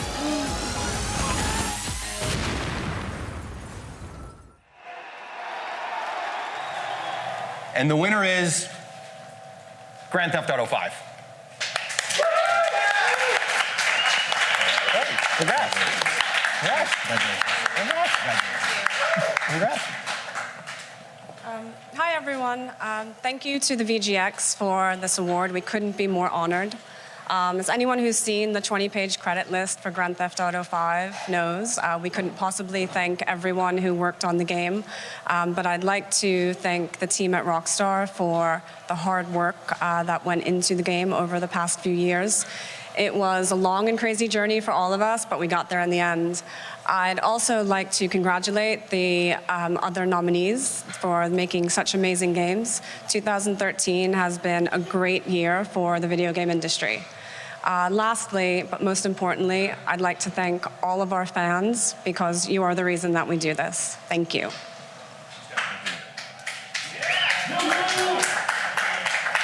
All right, well, congratulations to the guys at Rockstar North and Rockstar, and of course, later there'll be that amazing Grand Theft Auto 5 concert outside, which is going to be pretty special. About 20 minutes, the score and the soundtrack blended together, so stay tuned for that. All right, well, one of this year's biggest surprises was a tiny indie game called Brothers, A Tale of Two Sons, and the game's breakout characters just found out they've both been nominated for Character of the Year. Check this out.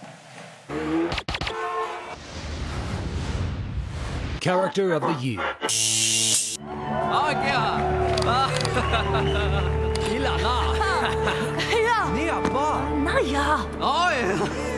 ¿Cómo es? Shubaki, Niaba. Oh, yeah. Abaya. Mibo da Mibo! Da Mibo!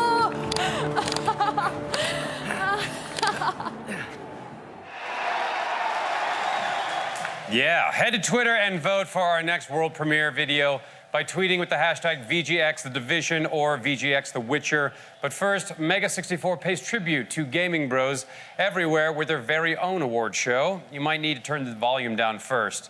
There's a lot of yelling.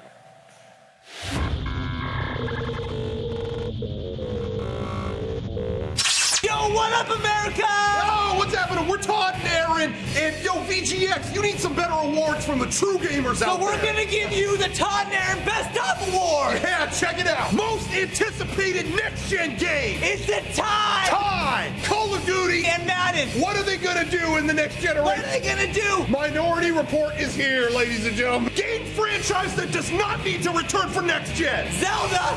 Come on, we played it. I played it. Why don't you spice it up or something?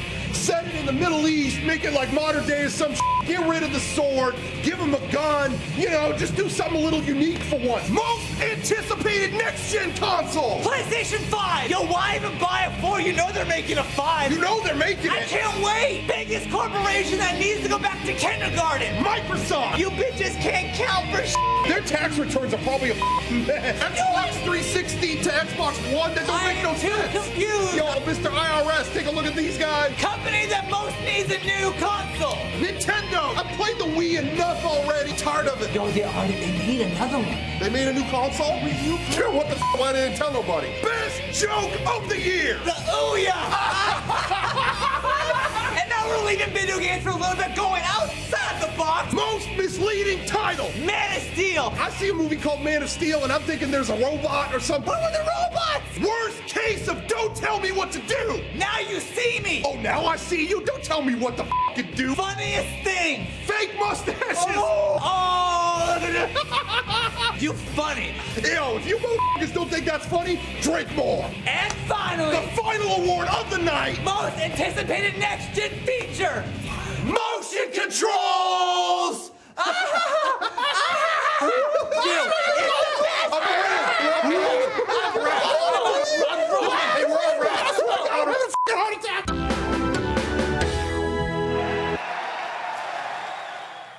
Thanks, guys! That was great! Tonight, we have a world premiere trailer that's also a nominee for the Most Anticipated Game Award. It's a futuristic shooter from Bungie, the folks behind Halo. And tonight, they've given us never-before-seen footage from the game. Here's our world premiere look at Destiny.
That was Destiny coming 9/9/14, and the beta comes next summer first on PS3 and PS4. That's an amazing look. Thanks to the guys at Bungie for putting that together at the last minute for us. All right, in 5 minutes, we've got another world premiere, but first, let's talk about how truly great game characters never die. Earlier, Nintendo brought us a demo from Donkey Kong Country, Tropical Freeze, proving that even next-gen gaming still owes a lot to its arcade origins. Now, Vice's technology and gaming magazine Motherboard, that you may have seen online, investigates the strangest rivalry in competitive Donkey Kong since Billy Mitchell faced off against Steve Wiebe. Check out this short 5-minute film.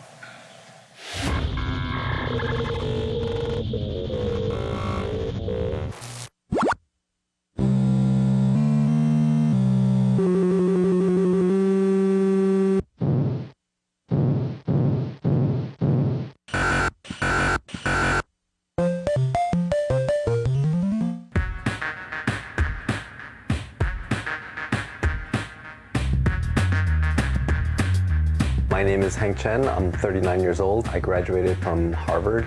I am currently a plastic surgeon, and I hold a world record for Donkey Kong. The common bond between surgery and Donkey Kong is that they're both fine motor skills, and it's a hand-eye coordination thing. It's not necessarily that one makes you better at the other. I think it's a common skill that if you're going to be good at one, you're probably going to be good at the other.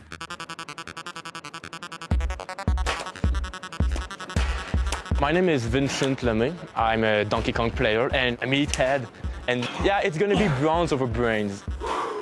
I would compare Donkey Kong to bodybuilding because you have to have a strict training day after day after day. You have to do the same thing over and over and over again.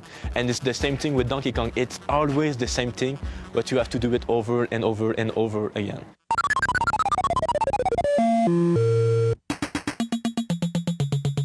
time travel from Quebec. It was like a 12 hours trip, and right now we are at Denver, Colorado for the Donkey Kong competition. So there's like 30 people that want to be the best at this game. I don't really care about winning. The only thing that I want is to beat the champion Hank Chin. I mean, it's the only reason why I'm here today, to beat him, that's it. If anyone beats my world record, I'll leave it alone. But if Vincent beats it, I'm going to be on the machine every single day until I get it back. I mean, Hank is a very successful man in life, but does he look like a champion?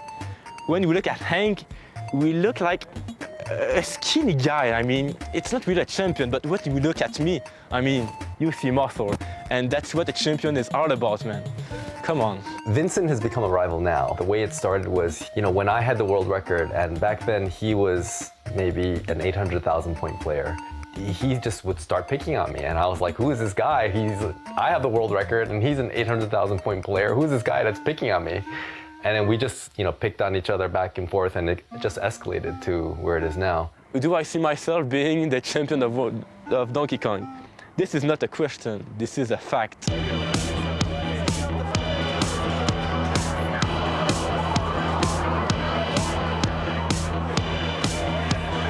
I don't feel like Vincent is nipping at my heels. I'm not too worried about him. No matter what score he puts up, I could probably top it. I don't want to see Hank win again, but I think that if I win, people will never be mad to see me win because, I mean, come on, look at me.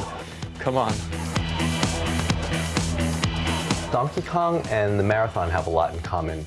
In both, you have to pace yourself, and it's mentally exhausting, and it's physically exhausting too, because you're sitting in front of this machine for 2 hours or so. And my mind is just like cluttered with barrels. Who's gonna win, the muscle or the brain? And of course, the muscle will win. Hank has currently taken the lead, and he's on his last barrel board, and he has 2 men in reserve. Playing the game like a master. That was crazy. See that shit? That was crazy.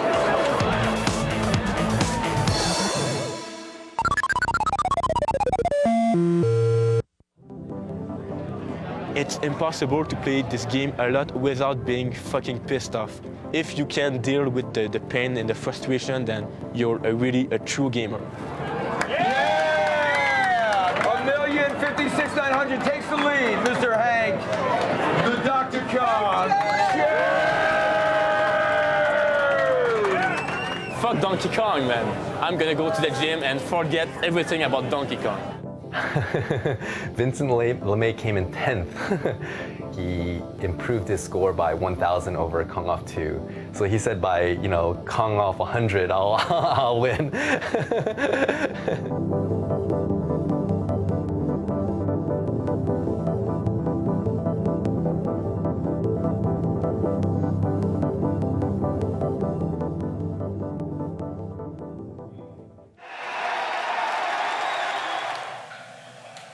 We are back here live, and by the way, I want to thank all you guys for tuning in around the world. We are trending worldwide on Twitter at the top, which is pretty cool, and in the U.S., and setting records for the number of people watching this stream, so it's kind of a big deal. I think it's like the records, it was 2 billion, now it's 4 billion people. 4 billion people are watching us right now. We can change lives. Congrats.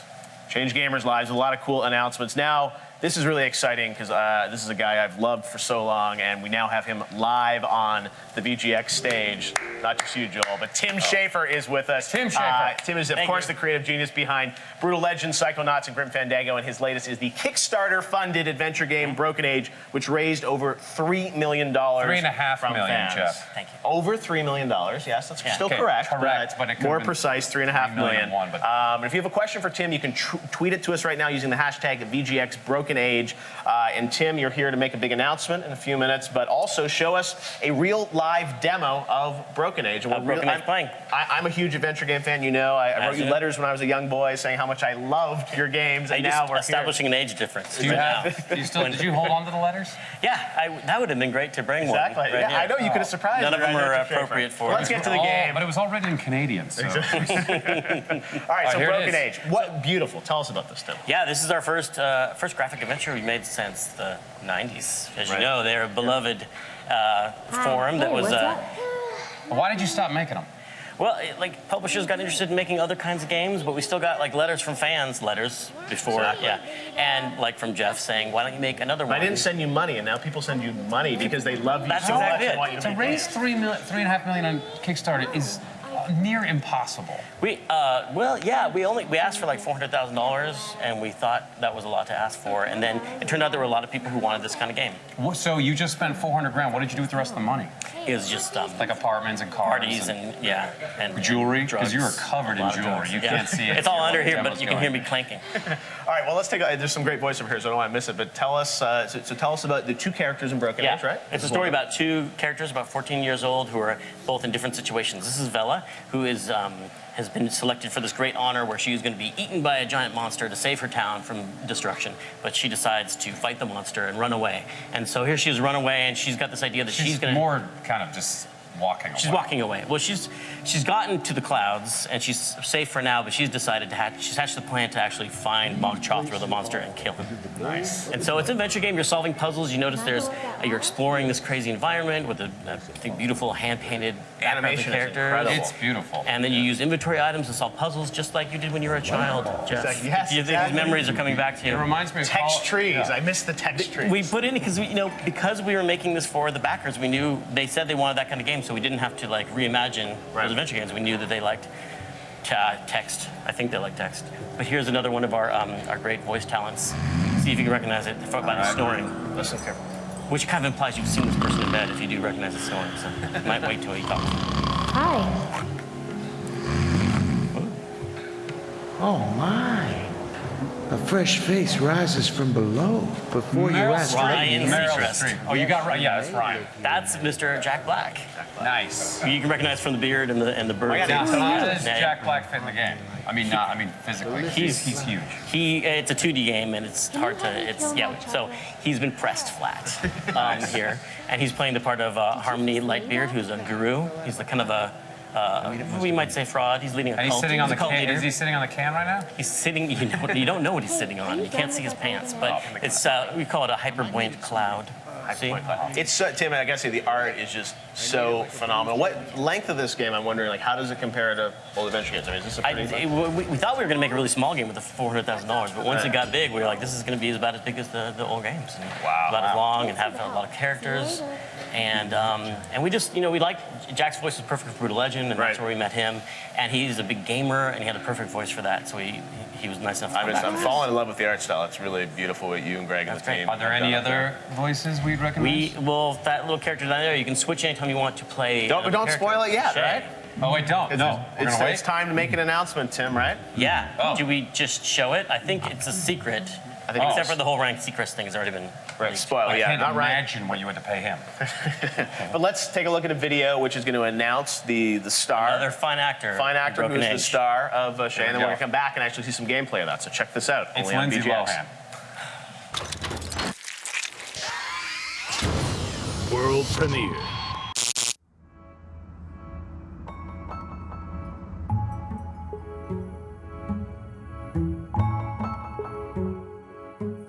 Rice Krispie treats, dudes. Thanks, man. I asked for that. I was like, could you please?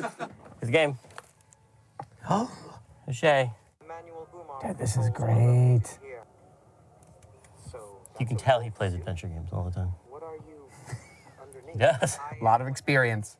I was trying to explain to somebody. They're like, how'd you get him to be in the game? Yeah, and I tweeted about it to let people know because I was super excited that y'all were making an adventure game again. I think that's when I think I followed you then on Twitter, and then you reached out to me on Twitter and were like, hey, do you want to be a part of the game? And then made my dreams come true. I'm an expediter of dreams. Right? It's incredible. Are we starting with the trailer text? Yeah. Yeah. Fantastic. Do you know they changed the name of the VGAs this year to VGX? Right. It's like the VGAs, but dirty, X-rated. Right. Probably. Right. This will probably be our... Or just more extreme. Yeah, let's just do all of it. Let's just do it all. And we are rolling on one. My name is Shay, and this is my life on the incubator vessel Bassa Nostra.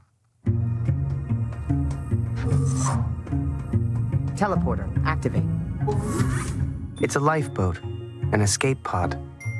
It carried me to safety when my world was dying. I can't really complain. Hey, easy, computer. The ship takes care of me, Whole grain nutrient paste? feeds me, entertains me. I think in its own weird way, it loves me. I know it's hard. You've given up so much. Uh-huh. But I've discovered it's also lying to me, Oh, honey, you can't come in here.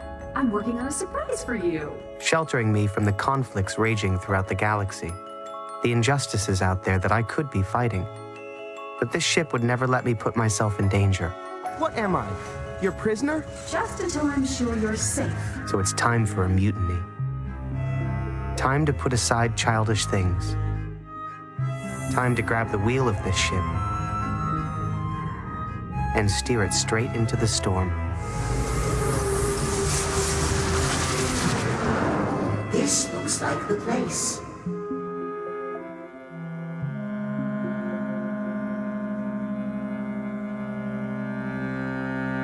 When you tire of child's play, come see me.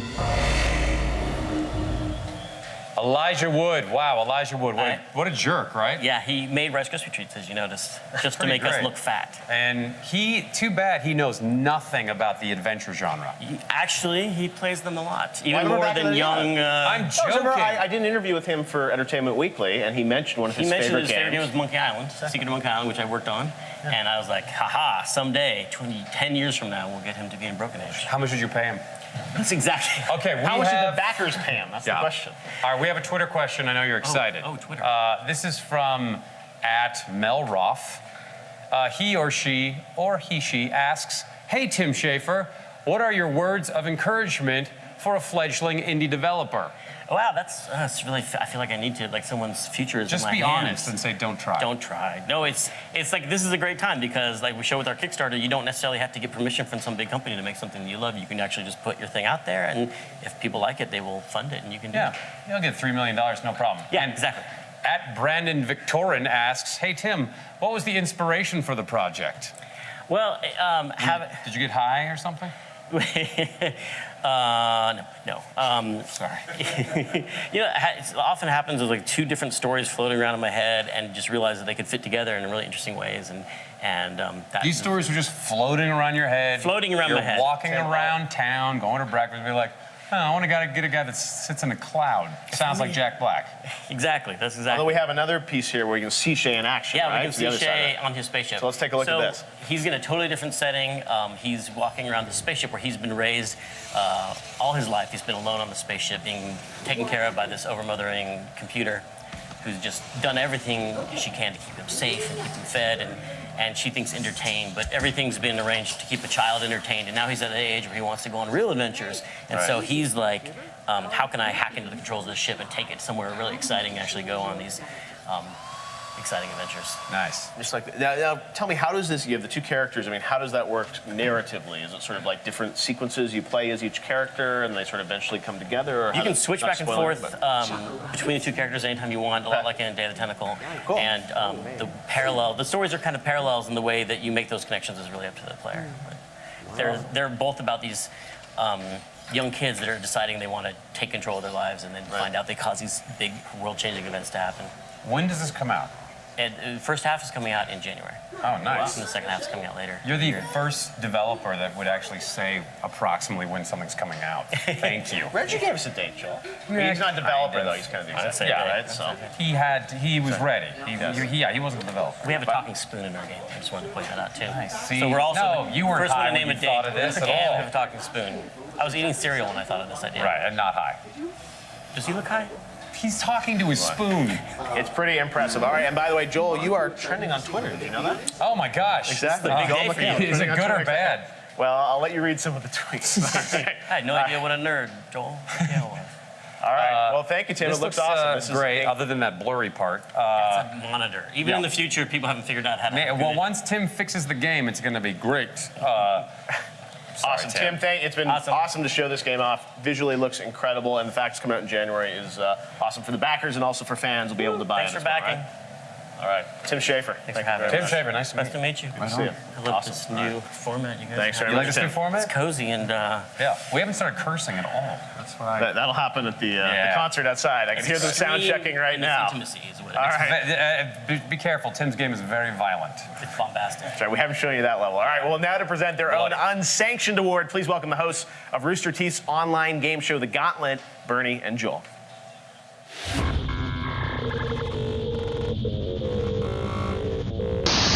And to announce the nominees for Best Cameo in a Video Game and/or Video Game Award Presentation segment, from Rooster Teeth Productions, Bernie Burns and Joel Heyman. You know, Joel Heyman, one of my favorite things about the VGX ceremony is how innovative they are in letting the community determine who walks home with all the trophies. Bernie, I couldn't agree with you more. So without further ado, the nominees for Best Cameo in a Video Game and/or Video Game Presentation segment are... From Grand Theft Auto 5, Chop the Dog. From BioShock Infinite, The Coin. From Call of Duty: Ghosts, Rock number 53. And from the 2013 VGX Award Ceremony presentation of Best Cameo in a Video Game and/or Video Game Presentation Award segment, Joel Heyman and Bernie Burns. What? Those guys are top awesome. Of They their are class. a complete they are lock. amazing. It Just is a an honor. Guys, I'm sorry, you can't actually give yourself this award. Like that's not how it works. Get out of here, Derek! Yes, we can Get out! We can do Get out, whatever we Derek! want to. What's wrong with you? Because we have on time. What is wrong with you? Oh my God. Sorry. All right, So well, the winner is, for 2013 is... Derek.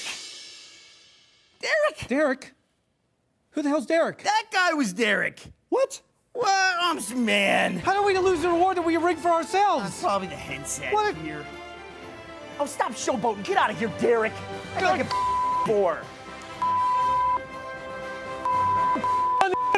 Want to congratulate all the nominees. Hey, Geoff, we're halfway through the show. Does that mean you're going to take a layer off? Yes, let's do it. All right, Take the we're jacket gonna do off. it. All right, you want to do that? It's up to you. Let's do it.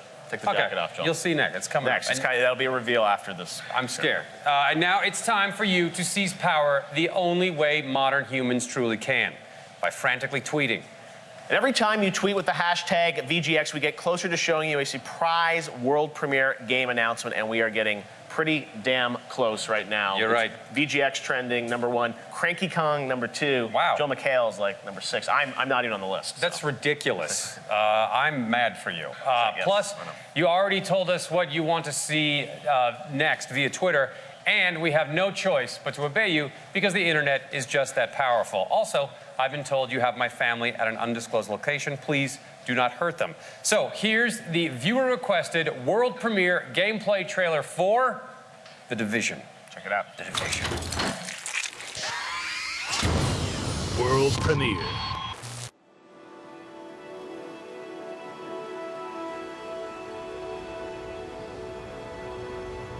The Snowdrop engine was specially developed to create the deep and vast universe of Tom Clancy's The Division.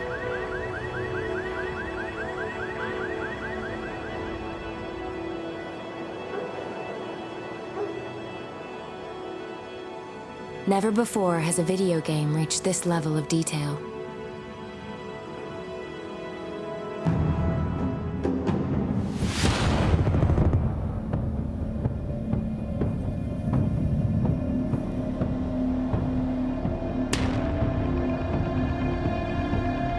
This chaotic and decayed New York City is enhanced by a dynamic day-night cycle.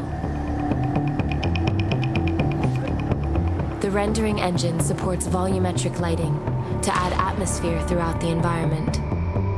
As in film production, Snowdrop uses a light probe system that captures lighting realistically in both outdoor and indoor scenes.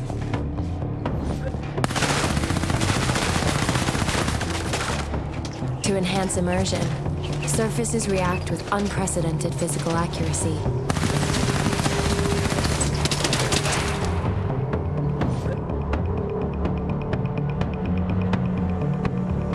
Snowdrop's powerful particle system reacts dynamically to a vast range of environmental factors, including light. By harnessing next-gen technology, Snowdrop's shader system allows the world to react to the constantly changing weather.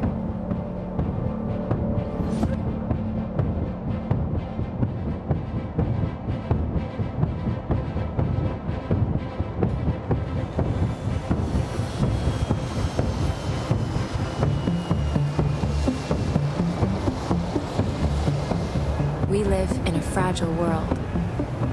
The Snowdrop engine makes this world a reality. Be prepared to enter the next generation of gaming.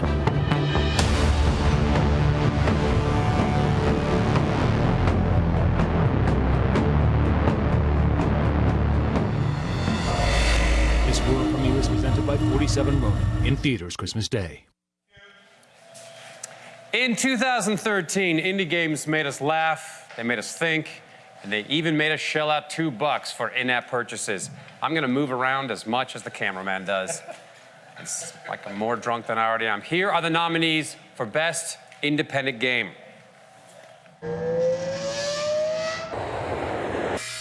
Best Independent Game, Kentucky Route Zero.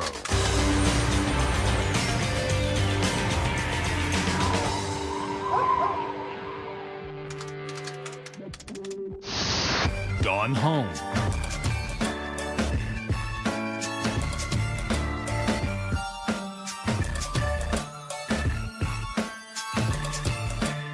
Papers, Please.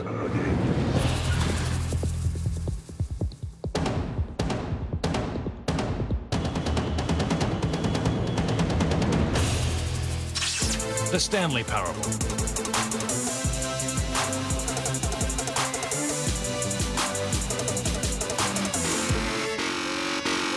You heartless bastard. And the winner is Gone Home. Yeah. Come on.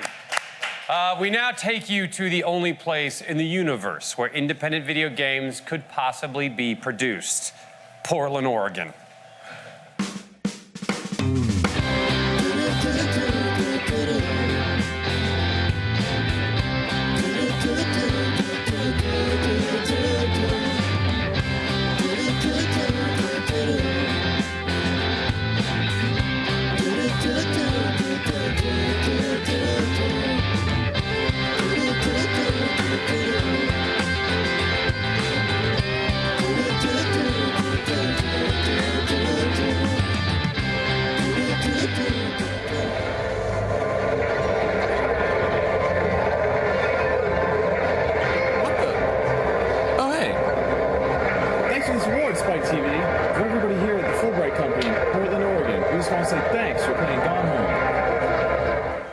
Congratulations, you've been tweeting with the hashtag VGX and we're trending solar system-wide, actually.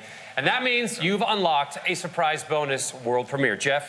This is not just a world premiere trailer, it's actually a big game announcement, and we are so excited about this. There's been one rumor that we'd like to confirm, and sadly, guys, it is not Fallout 4. Damn it! We spoke to Bethesda, and that online buzz is just a very well-executed internet hoax by some enterprising Polish fan, believe it or not. Here's something that hasn't been said before, or said since. Never mind, I'm not gonna even try it. Anyway, just keep going, Geoff. Keep go. going. All right, well, let's move on to something very positive because we do have a very awesome surprise for you guys, a world premiere game announcement that's been the subject of a lot of online speculation over the past few weeks. Well, here we go. This is the announcement that you fans have been waiting for. World premiere.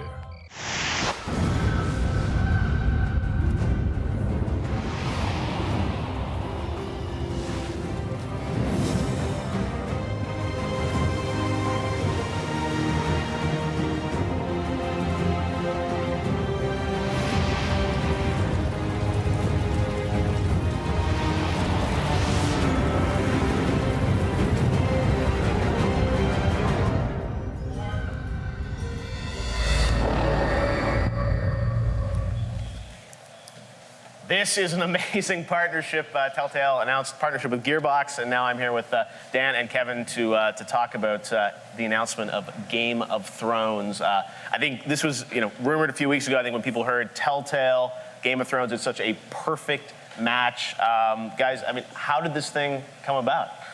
Well, we're huge fans at the studio, obviously, like everyone. Yeah.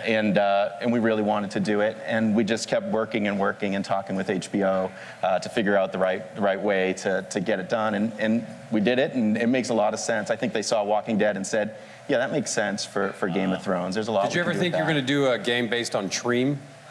That's next. Yeah, no, I didn't. All right, so I'm sorry. Well, but as you mentioned, HBO, working with you guys on this, so people wonder, is this based on the books? It's not. It's based on the TV show, right? Yes. It's a TV license. Yeah. It's a great world. I mean, it's a rich world, and they've made the show has really interpreted it very well, but it's still a huge world, and we'll be taking advantage of all the fiction to make something great. Awesome. So people, I'm sure, wonder where is this set?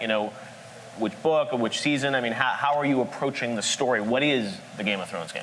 Oh, we're just really getting into it right now and thinking about the right characters and who has kind of the most at stake and who has the most to do and who has the biggest impact on the world, because we're so much about consequence, and Game of Thrones is so much about big consequence. What do you do with with a show like Game of Thrones? Obviously, the books, the fans are borderline psychotic, and obviously, if you put out a game, you've got to somehow match that or go further. I mean, what do you do?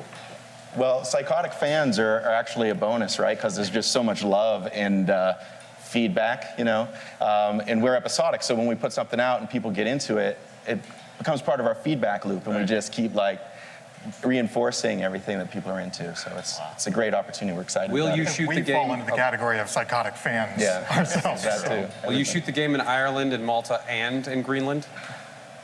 Virtual Greenland. Okay, great. It's much But easier. a good question. Will the actors from the show, will they be involved at all?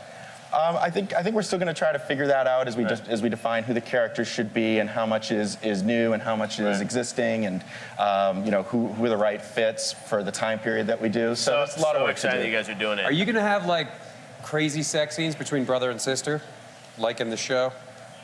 The show has crazy sex scenes in it? I don't know if you've seen it. Pretty psychotic fans. It would be You're psychotic fans. I really like the show a lot, and if I don't like the game, I'm coming for you. Well, I mean, obviously, huge expectations. But let's talk about the style of game, because Game of Thrones could lend to some, truly, sort of epic action moments. Have you guys thought, Kevin, from a technology perspective, what is this going to feel like? Is it going to be similar to other Telltale games?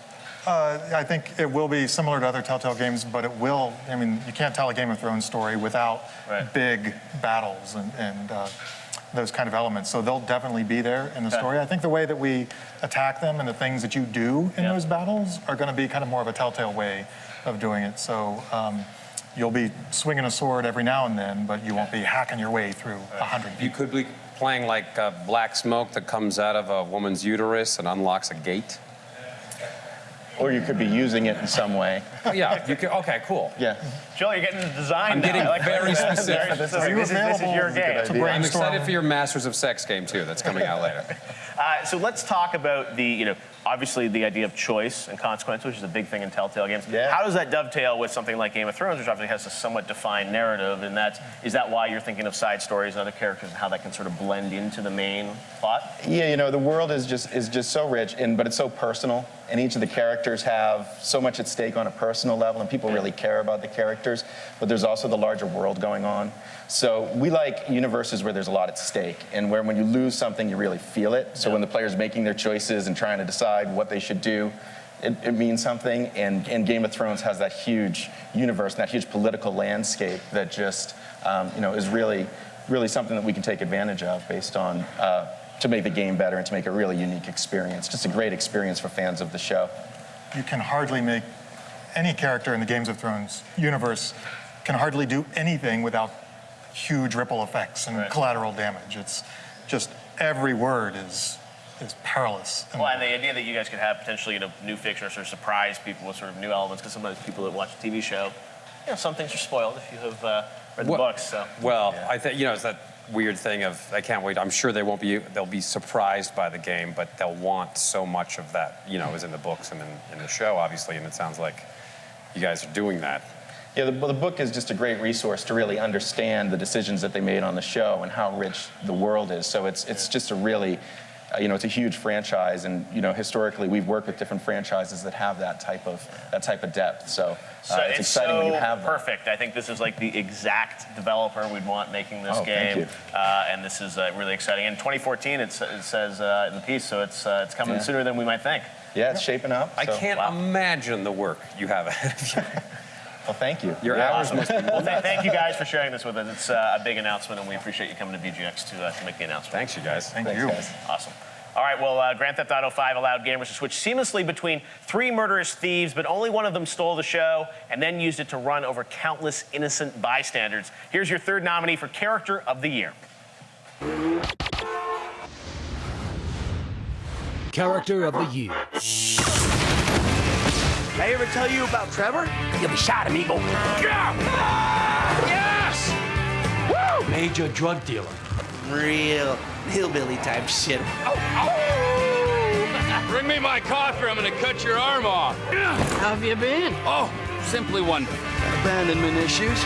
Nice new tits, by the way. Things could get really messy.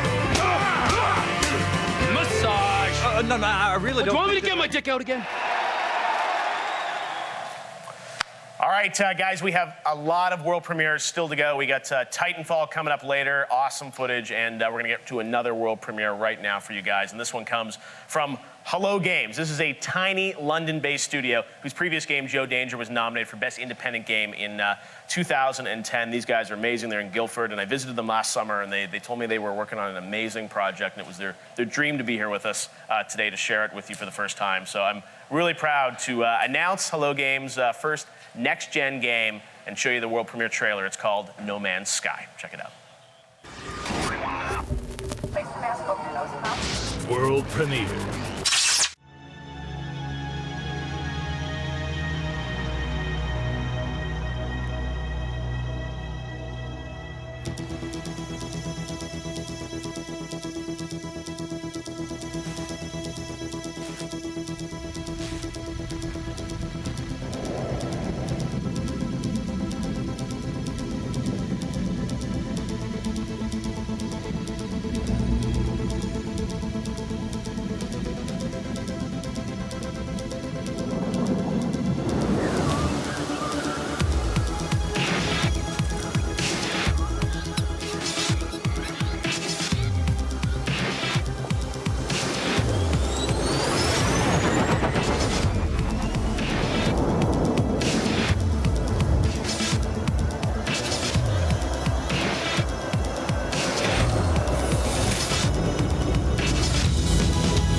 We're joined right now by Hello Games' Sean Murray. Sean Murray, ladies and gentlemen. Okay, you flew yourself out here all the way from, he literally did. And as indie game developers, that is a huge deal. Did you have to sell any organs to get here? Well, it sounds somebody else flew the plane. You know, but yeah, I paid for my own ticket. I didn't realize that. Well, we're excited to have you guys here. It's awesome. So tell us about No Man's Sky, that trailer. It's hints at a lot of indescribable. things. Yeah, it is indescribable. So describe it now. Okay. So what was your vision for this game? Because you look at Joe Danger, such a different game than this. This is hugely ambitious, procedural. Tell us about how it works. Yeah, I mean, we didn't want to be typecast. I mean, we're kind of an indie studio, and we want to do loads of different things. And I guess with this game, we wanted to make something that was a science fiction game, right? And there are like lots of science fiction games, but they're normally, like when I say that, you picture Space Marines, right? You picture like the post-apocalypse. You picture dystopia, you know? And that's not what I picture when I think of sci-fi. Sci-fi for me is the books that I grew up with, right? Is actual fiction, is like Asimov and Clarke and Heinlein and people like that. But as well as that, when I close my eyes and I picture it, I think of the covers. I think of like Chris Foss and Mobius and people. You know, I picture that like desolate landscape, that crashed spaceship, and that kind of planet just hanging in the horizon. And this, you know, as the trailer suggested, you're underwater, you're on land, and then you're literally shooting up into space. And I mean, so it's a massive, and it's kind of, there's an online component to it as well? Yeah, I mean, it's a huge game. Like, I can't really do that justice, right? So we wanted to make a game about exploration, and we wanted to make something that was real, right?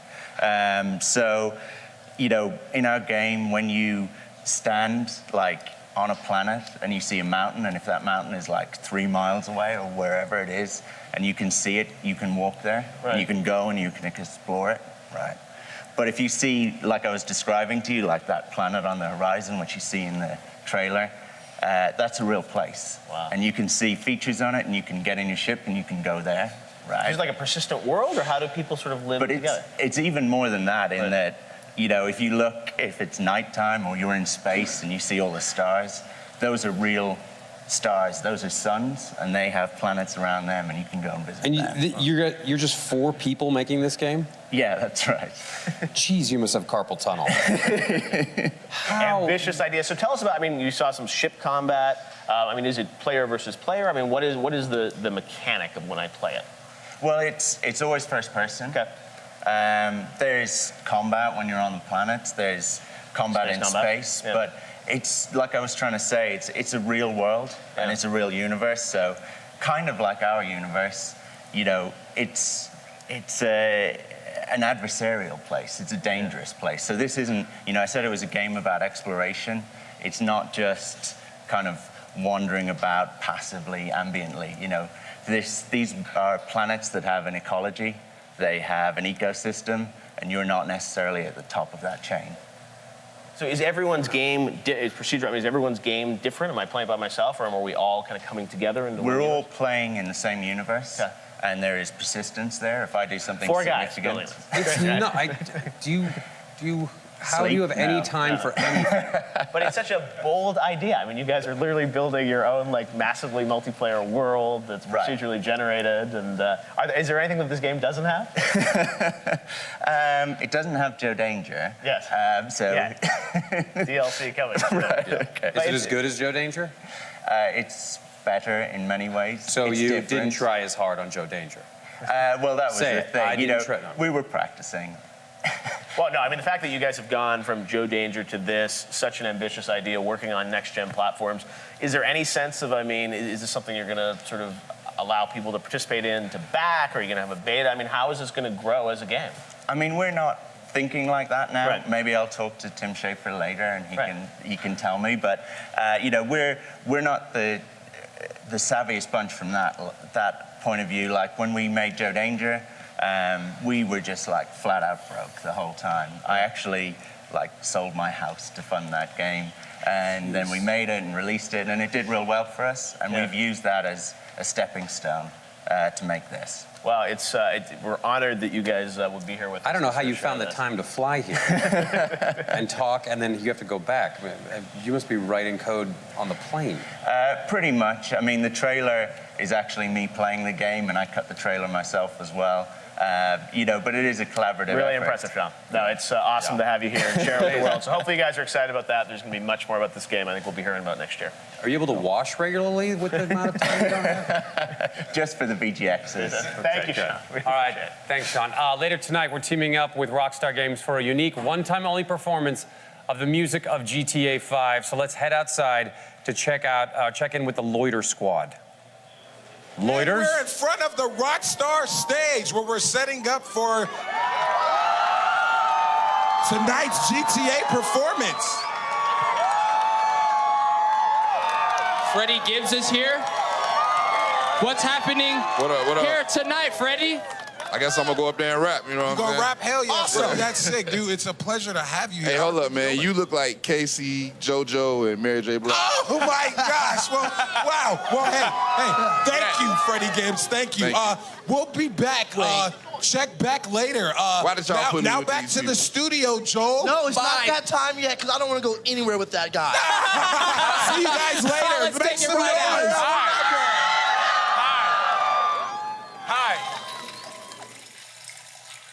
There in just a few minutes for the GTA concert. But have you ever wondered what kind of car you might be driving in the future? Well, behind me, you've probably seen it all show, is the Mercedes-Benz AMG Vision Gran Turismo concept car. It's a glimpse into where car design might go next, and there's only one of these in the world. They just had it at the LA Auto Show. What a beautiful car. And as the name suggests, the only way to test drive this car is inside a game, Gran Turismo 6, which came out yesterday for the PS3. This is the first car in the GT series that aims to give drivers and gamers a look at what's next. This isn't you. This isn't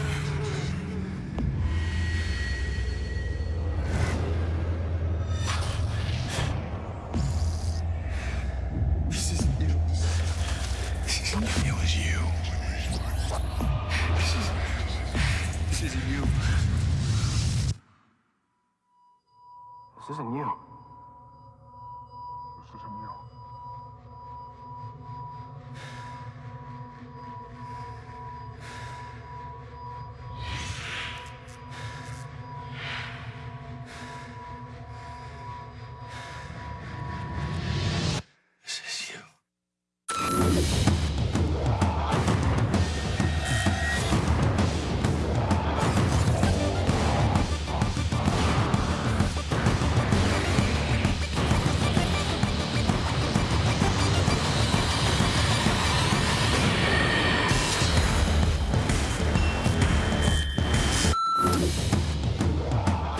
Welcome to hour 3 of VGX. It's hard to believe that just 4 short hours ago, my wife had to awaken me from a booze and pills-induced haze to remind me that I thought it was an awesome idea to host a live nerd thing. Well, we got some amazing stuff coming up, Joel, in this hour. The Witcher 3 Wild Hunt. We're going to show you a world premiere of that game, which is jaw-dropping, the visuals, some of the best stuff I've ever seen. And also Titanfall from Respawn. You guys know that's coming next year, an exclusive for Xbox One, and it is an incredible game, and we got some big announcements tied to that game. Some really cool twists of the game that you may not be expecting, and Vince from Respawn will be here to show that to you, and I can't wait to show that to you in a little bit. So lots of stuff. Send us questions with the hashtag VGX Titanfall for the guys from Respawn, and we'll get to that a little bit later. Plus, we've got a world premiere exclusive from the upcoming stealth game Thief, and the award for Best Shooter and Studio of the Year will be announced. All that and a one-of-a-kind Grand Theft Auto 5 musical performance featuring Chain Gang of 1974 and The Game. And now, I'm going to cross to this area. Wow. Are we crossing together, Joel? I'm going to stop right here. Oh, my God. Let's move across over here. Well, right now, we need to kick some zombies in the face. So we're choreographed. Oh, there we go. It's time to go hands-on with a world premiere demo of Dying Light. Go. All right, and here to demo a new daytime level from this game is Majik Binkowski. Is that right, Majik? What a name. Yeah. Good to have you. All right, well, you're from Techland. This game is, now this is actually running 1080p on PS4, right? Absolutely. Wow. Cool. So we're seeing on the actual game on PS4. And This tell us, reminds me of my life. I just With run the around with an axe. axe. So the thing is, there's actually a story and quest behind what we have here, but I was actually thinking like we do something goofy, so we're just gonna head into the city and do crazy stuff. How about that? It sounds awesome. now this game has obviously daytime and nighttime gameplay, and tell us about the differences between the two. So the daytime is kind of easy going. Now, if you look up, we're just gonna see an airdrop coming. We don't want to we don't want to worry about that right now. Now you can also hear the guy screaming, but screw him right now, right? Yeah, why? Why help? We don't help him, right? Let's just go kill zombies. So we have 5. It says time remaining 5 minutes. So is that time remaining until nighttime? You sort of have to prepare. That's actually for the time remaining for a demo. What's that part? Oh my God! You time out your demo. I like so what were those guys doing? Just hanging out, waiting for a bus or something? You know, eating bodies, the stuff that the zombies like to do. Now, the thing is, we revamped a lot of our AI stuff, so we made them a lot more relentless. You can cut off the limbs off. They're still going to come for you. Like, even if they don't have limbs, they're still going to try to bite you. So you're really going to stay on the move. Like, yeah, look at that. He doesn't have a limb. He's still going to bite you. Like, we call them biters for a reason. Wow. So, Majid, you're a sick man. Yeah, that's what they say. And you can perform sick stuff. That's like what I that. Nice. Like, it's not just combat. There's sort of that parkour to it on top of it. Yeah, absolutely. So Dying Light is, you have this tremendous freedom of movement. It's like, I dare to say, like, the freedom of movement that we give you, it's nothing you can find in any other game. Right. So pretty much everything you can see, you can get on top of that. Like, as you can see, we're in the daytime, so there's plenty of room. They're not, they're still kind of sloppy and slow, but each one of them is really deadly. And as you can see, we just performed like this really off-the-top parkour movement. We just used the zombie to launch ourselves up. Are some zombies stronger than others? Oh, yeah. Okay. And they get really more nasty at night. So what is your favorite weapon? Favorite weapon? Really? Should I? Yeah, just tell us. Tell us. Okay. In real life, what's your favorite weapon? It's a big-ass two-handed axe. Okay. And if you aim right, you can actually split a guy in half. Oh, now we got to do that. Can we do it here now? You're making my dreams come true right now. Or the sledgehammer that you can equip. Right. Yeah, let's equip the sledgehammer. I just like That's that a huge the zombies thing. Yeah, there we got on go. the roof. Yeah. Yeah, there you go.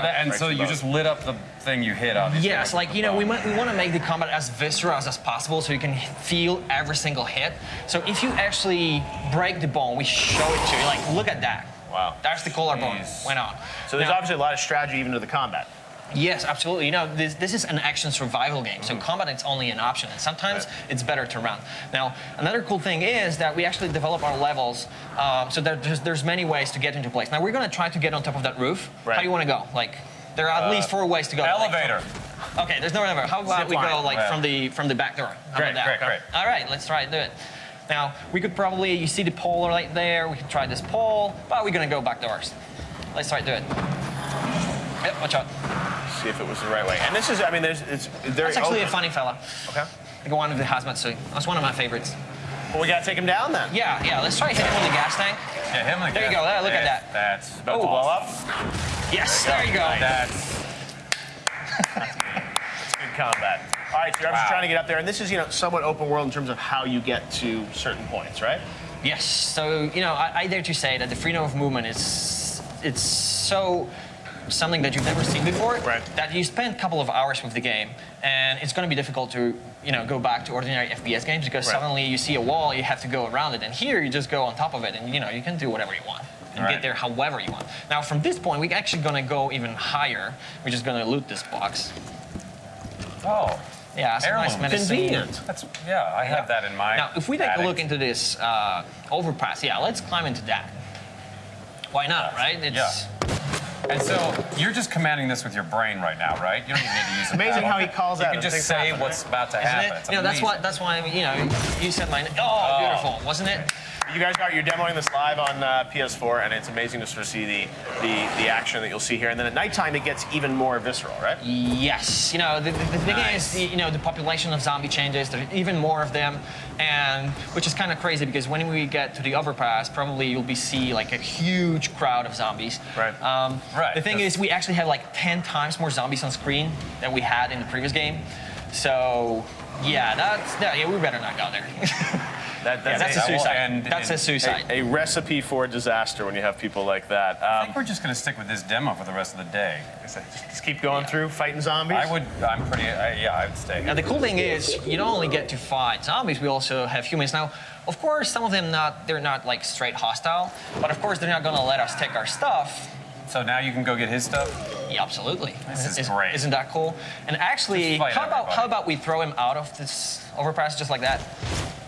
There we go. Oh my God. There he goes. Through the concrete. Well, that's amazing. Well, Dying Light looks really cool. Isn't that cool? And let me remind you, You've been rewarded for doing that. Yeah, absolutely. Like, you know, we want players to have fun. You know, do crazy stuff. The way you want to do it. All right, well, looks like that's about it for the demo. As the timer, I like we have a timer here, so we know Isn't that let's good? go into the demo. So you got all your demo in, which looks really cool. And Dying Light's coming out next year, right? Yes, 2014, current gen, next gen, PC. What's the date release? It's 2015. If I tell you, I have to kill you. I like you're pushing, Joel. With a Yeah, hammer. that was a good one. Pushing for the information. Slice me with a All right, very fun. axe. Thank you, Majik, for Thank you Techland, so all much you for having guys, me. for all you guys are doing. Absolutely. All right, it's time to vote for Time our for me, final yeah. vote of the night. Sorry. Oh, yes. I know you're bummed about it, but just think of all the people watching the North Korean VGX Awards who don't have a voice. Kind of makes you feel bad about complaining, doesn't it? So here's how you can make it up to us. Tell us which award to present next by tweeting with the hashtag VGX Studio of the Year or VGX Best Shooter. That's right. Plus, those big world premieres are still coming. Titanfall and The Witcher 3 world premieres are still ahead. You guys are not going to want to miss when those impact. And later, Character of the Year is awarded. It's selected by fans during the show. Will it be a rebooted Lara Croft, a pair of brothers, the dimension-hopping Lutece twins, or the lovable psychopath Or Kate Trevor Blanchett Phillips? from Blue Jasmine. Unfortunately, not nominated. Oh, Joel. I love that game, though, Blue Jasmine. Blue Jasmine. Oh, Make your I- choice let's now at keep going. vote.vgxlive.com so your voice can be heard, and we'll announce that a little bit later. Now, one of this year's most improbable success stories occurred when a Swedish gamer upset relentless twerker Miley Cyrus to become the world's most popular YouTube channel. Love him or hate him, joining us now from the UK is PewDiePie, who's taking us out for his own signature demo of a brand new nighttime level. More Dying Light. Have fun running up walls and away from zombies. Over to you, PewDiePie.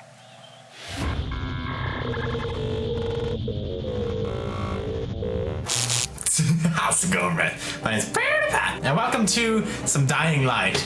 This game is awesome. It's parkour meets zombies. There hasn't been a better combo than turkey and sandwich. Alright, so this is Dying Light. Take a leg, man. What? That's rude, man. Alright, what do we got? Oh, God. Oh, I'm dumb. I'm dumb.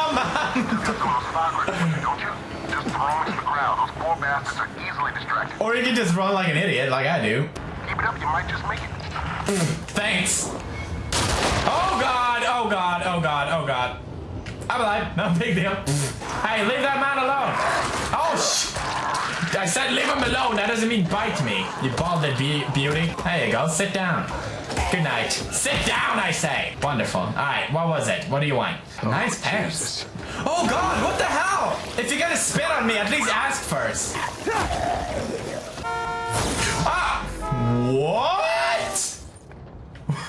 What just happened? Oh, the trap. Oh, okay. Oh, God. Whoa, whoa, whoa. Someone touched my butt. I swear to God, someone did it.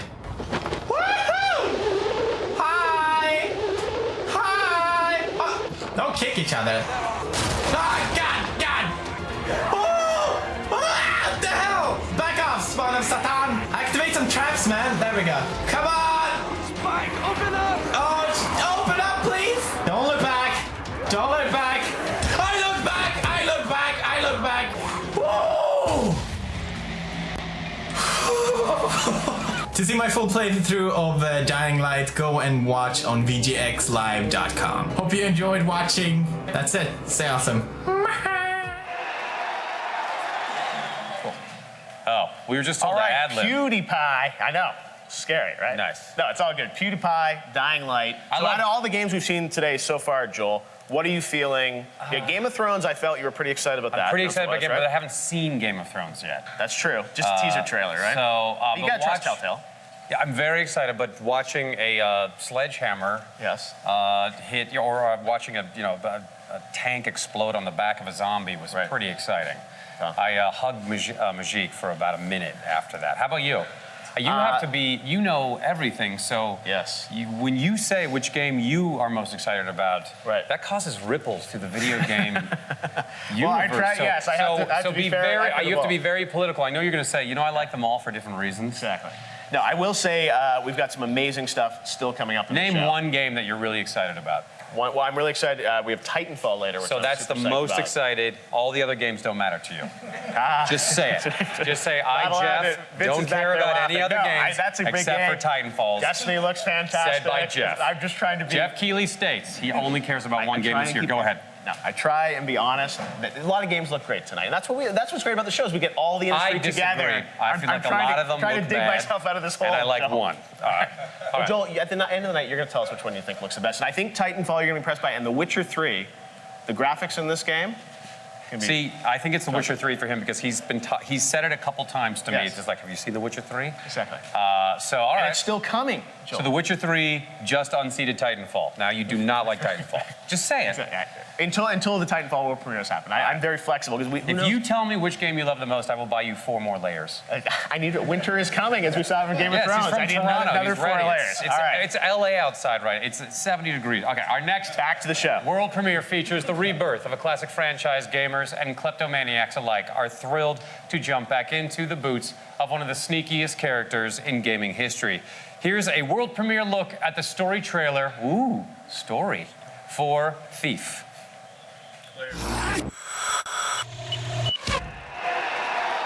World premiere. Brothers of the Awakened, we are gathered here to usher this city into a new age. Robes. Robes are always a bad sign. Something's not right. It's too dangerous. And you're not ready yet. You know, I'm not a kid anymore. I'm going down there with or without you. Let us begin the channeling of the primal.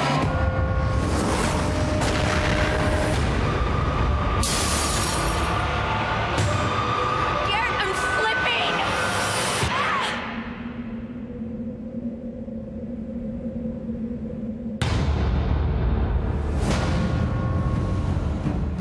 Aaron died. I'll never forget it.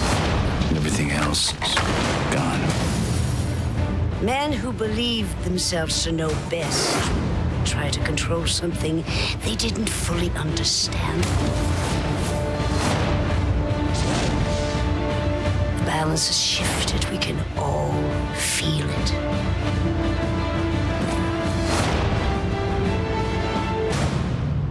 Your city needs you, Garrett. I'm no savior.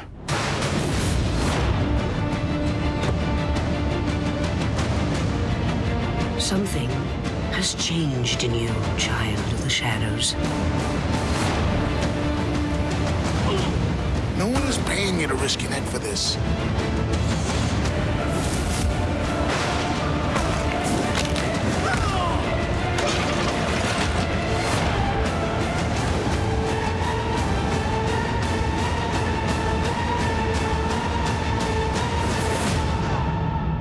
There are worse things in the shadows than you.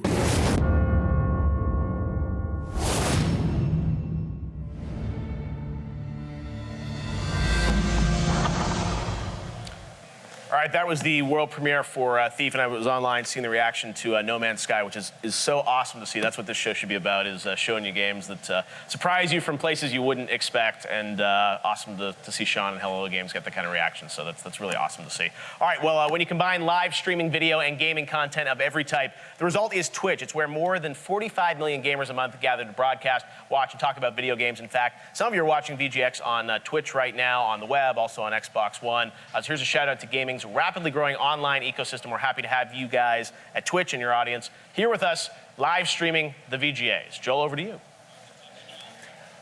You know what VGX has? A balcony. That's right, we rented a place with a balcony. You can see everything, look at that. It's called fancy, folks. So, we're gonna go outside right now to the Loiter squad. They're in the garment district here in LA. Let's see what sort of discarded garments they're wearing now.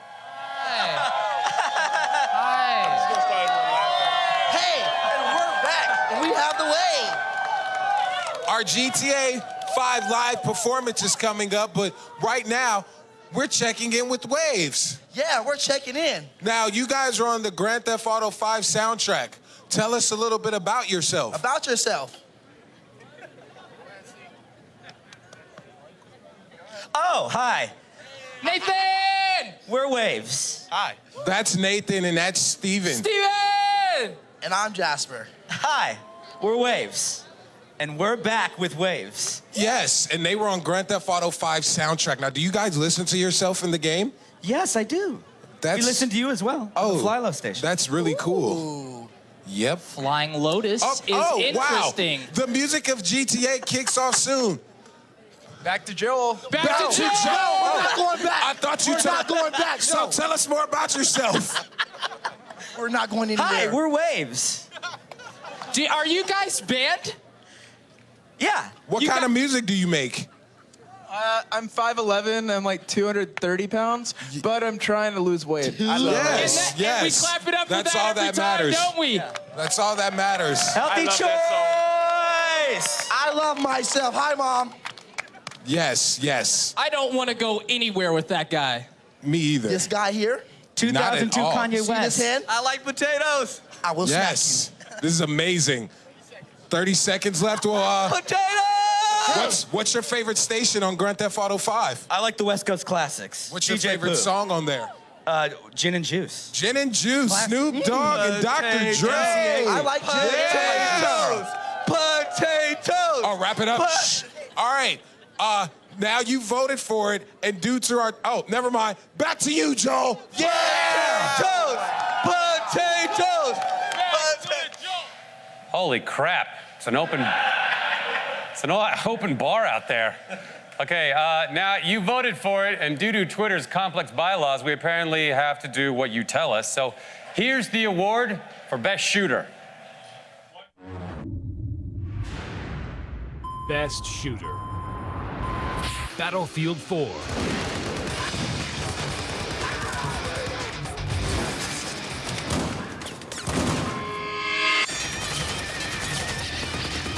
No one gets left behind. BioShock Infinite. I think we've got trouble. Catch! Let me go!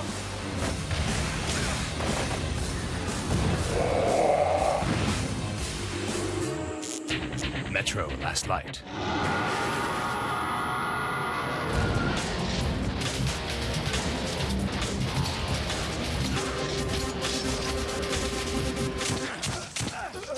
Call of Duty Ghosts.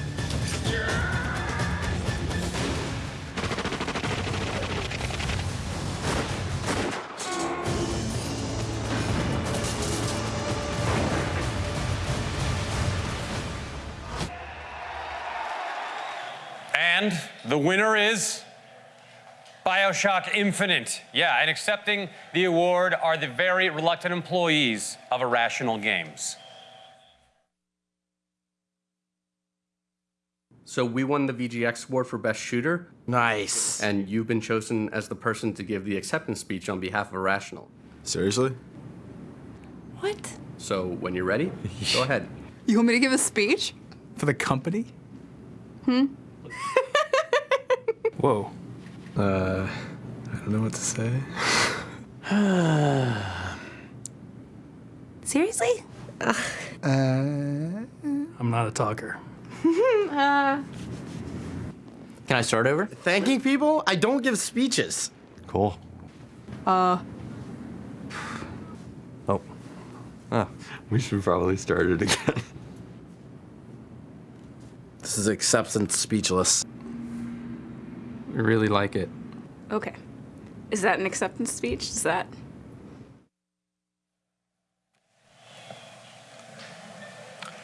All right, thanks and congratulations to the guys at Irrational Games. It's so cool. We gave each of the studios a chance to do whatever they wanted, and they came back with totally different videos from each studio, so very awesome. We still got a lot more awards to come. We got Witcher, we got Titanfall, and of course, the amazing performance of the music of Grand Theft Auto 5. You guys have seen some teases outside. It's going to be truly epic. It's literally 20 minutes of music, score, soundtrack, all put together. I am so excited to share this with you guys in a little bit of time. But all night long, you've been voting at vote.vgx.com for the Character of the Year award, and the results are finally in. Will it be twins, brothers, a gaming icon, or a psychopath? The winner, BioShock Infinite, the Test Twins. Check this out. You see? I told you we'd won. You said we hadn't won. Yet. And now we have. Wins, won, will win. And now you're just being cheeky. Do you suppose we should thank anyone? Why spoil the moment? Our condolences to the other nominees. But rest assured, there's a universe where you stand here, the winner, and we weep quietly into our pillows. Well, now you've done it. Done what? Made me feel sorry for the version of us that didn't win. Chin up, other us. There's always next time. Up next, it's our 13th world premiere of the night. Wow. 13. I can still remember when we hit 11.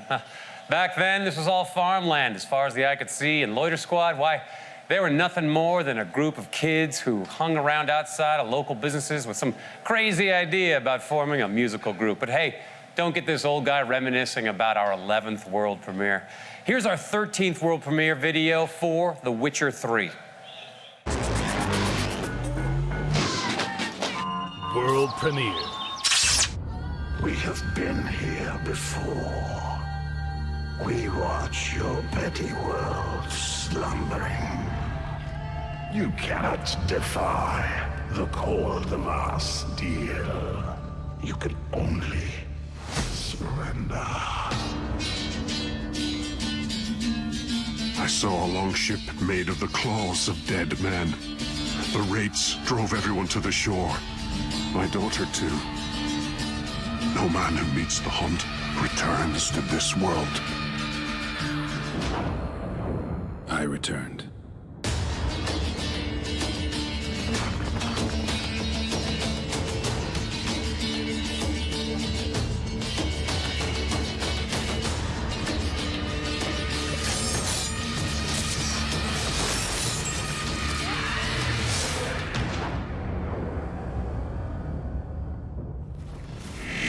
This world premiere is presented by 47 Ronin in theaters Christmas Day. Oh, yeah.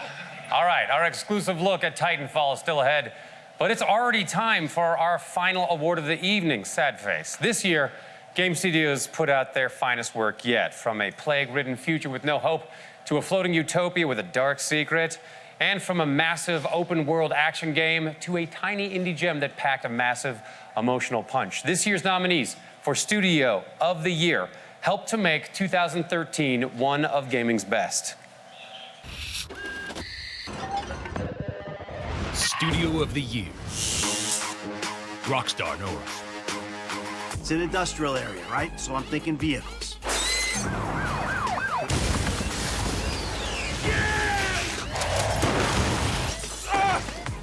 Don't kill him! The Fulbright Company.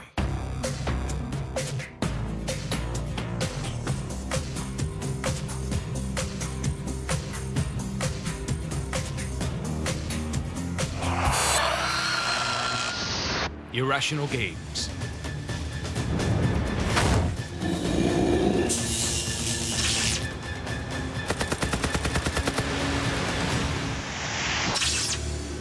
Naughty Dog.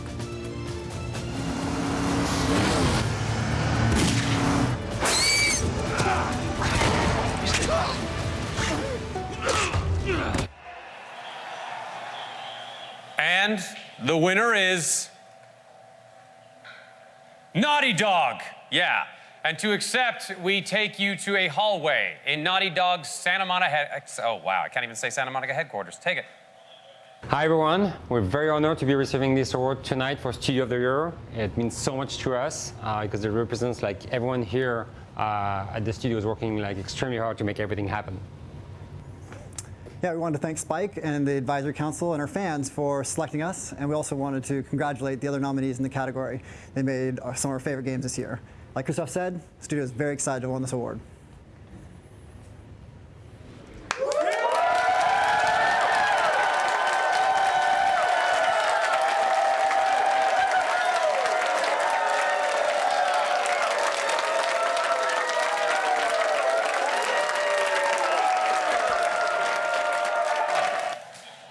Oh, we're back. And organized. Exactly. That's right. It's Abby and Everything's Vince. going smoothly. Great to have Hey you guys guys. with us. You've been patiently waiting all night long for some hot, giant robot-on-robot action, just like the sheltered, strange loner you really are. And now we're going to give it to you, mostly because we're afraid of what will happen if we don't. Right, and we've got Vince and Abby here from Respawn. You guys can tweet questions, VGX, Titanfall, but Vince, Abby, this is a big moment because people have been excited about Titanfall. They want to know a lot more. They've been asking for new footage. The big moment is, it was supposed to be me up here. Abby made me bring her. Okay. When she found out. Just tagging along. Yeah. Just gotta throw it out there. Let's do a little switch through there. Here we go. There we go. Much better. All right, so this is pretty exciting. You're better than a giant robot. This is great. Yeah, thank you, You man. guys do your thing. We got some game footage to look at. We got some business to do here, Vince. Because By the Titanfall, way, you win shirt of the year too. looking very Thing good, is Sam. awesome. So, Amazing. so Titanfall. Let's get down to business. People know about Titanfall, but tonight you guys have some cool stuff to tell us about the game, right? That's right. What are we about to see? We stopped by our sister company, Hammond Robotics, and picked up some new footage. Something you might like to see. This is footage of a new Titan that we're going to show off. Why did you wait to spoil it? You should just roll the tape. Oh, okay, let's roll the tape. Check it out, Titanfall. World premiere. Today at Hammond Robotics, we're building a new generation of machines. From the earliest days of robotics to the rudimentary machines of the 20th century, Hammond Robotics has always looked towards the future. Over the years, we have handpicked the best and the brightest talent with the experience and background to bring the future home and protect our frontier. We are the titans of the industry, ready to empower your next mission. So today, Hammond Robotics would like to unveil its latest achievement. Stand by for Titanfall. The Ogre. In field testing, our newest model uses its heavy armor design to destroy the competition. In ballistic and martial testing. And in the Ogre's initial deployment, we truly delivered. In total, it was responsible for 67% of enemy force depletion. It suffered only superficial damage to the outer hull, while mitigating damage to friendly units by nearly 40%, and inflicting over 50% more damage to enemy units.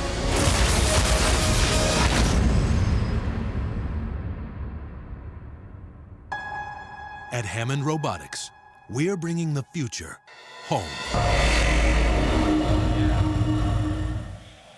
So there was a little more to Titanfall than people probably expected. We saw the Titans at E3. We're like, oh, that's cool. So there's another class of Titan? There is another class of Titan. I know we've teased it a little bit, but there you get to see the Ogre in action. Okay, so tell us about, someone just got beaten to death with their own arms. Their own arms. That, so far, unprecedented in the things we've seen tonight. Yeah, you've seen the Atlas one where he rips the guy out of the cockpit and throws him, and so the Ogre has its own finishing move, and that's the arm rip. And I just want to say thank you for that.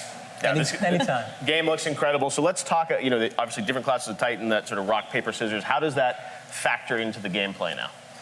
There's different abilities. This one's obviously, as you could tell from the video, more heavily armored. It's a little slower. It's, a lot of it's just going to come down to play style. Okay. I like one that's a little faster, maybe a little less armored. Abby likes the more slow, lumbering. So, She likes beating things to death with its own arms. The melee, it's great, yeah.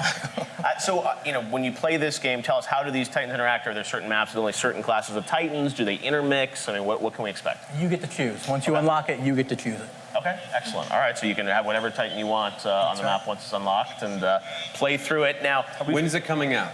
It's coming out March 11th. See? There you go. Specific. That's already been announced, John. March dang 11th. it. We're happy to Announcing say it again. World premiere date One right now. thing the March fans 11th. have been asking about is beta for this. Is that something that you guys are thinking about, letting people play it early? We're definitely thinking about it. Okay. Yeah, we don't have an answer yet. But And we're no definitely. date for you, Joe. Will there be No a specific Tennessee date. Titan robot? There will not be. All right. No. But Not for this one. The thing about this game that I love so much is that these guys, built a little game called Call of Duty back in the day. I remember. And this is, yes. And now this is a big new project for you and the team to build Titanfall, brand new IP. And when we look at the footage, and when you play this, Joel, it's incredible. I will say Geoff he's probably most excited about this. It's the most excited I've seen. He almost took off 2 layers because he was sweating so profusely this game, in anticipation. No, and the fans online are really excited about what you guys are doing with it. But tell us, you guys are nearing the end of development now on this game. So, how have things progressed since what we saw at E3? The footage is looking even better. So tell us, where's the game at right now? We're content locked, so the game is what it is. Now it's a matter of balancing, making things work and work well. Right. So the team right now, shout out to them, is working their asses off to really hammer this thing and bring it home. We know there's a lot of people expecting it. Right. There's a lot of people that have fought for us, so we want to bring it to them.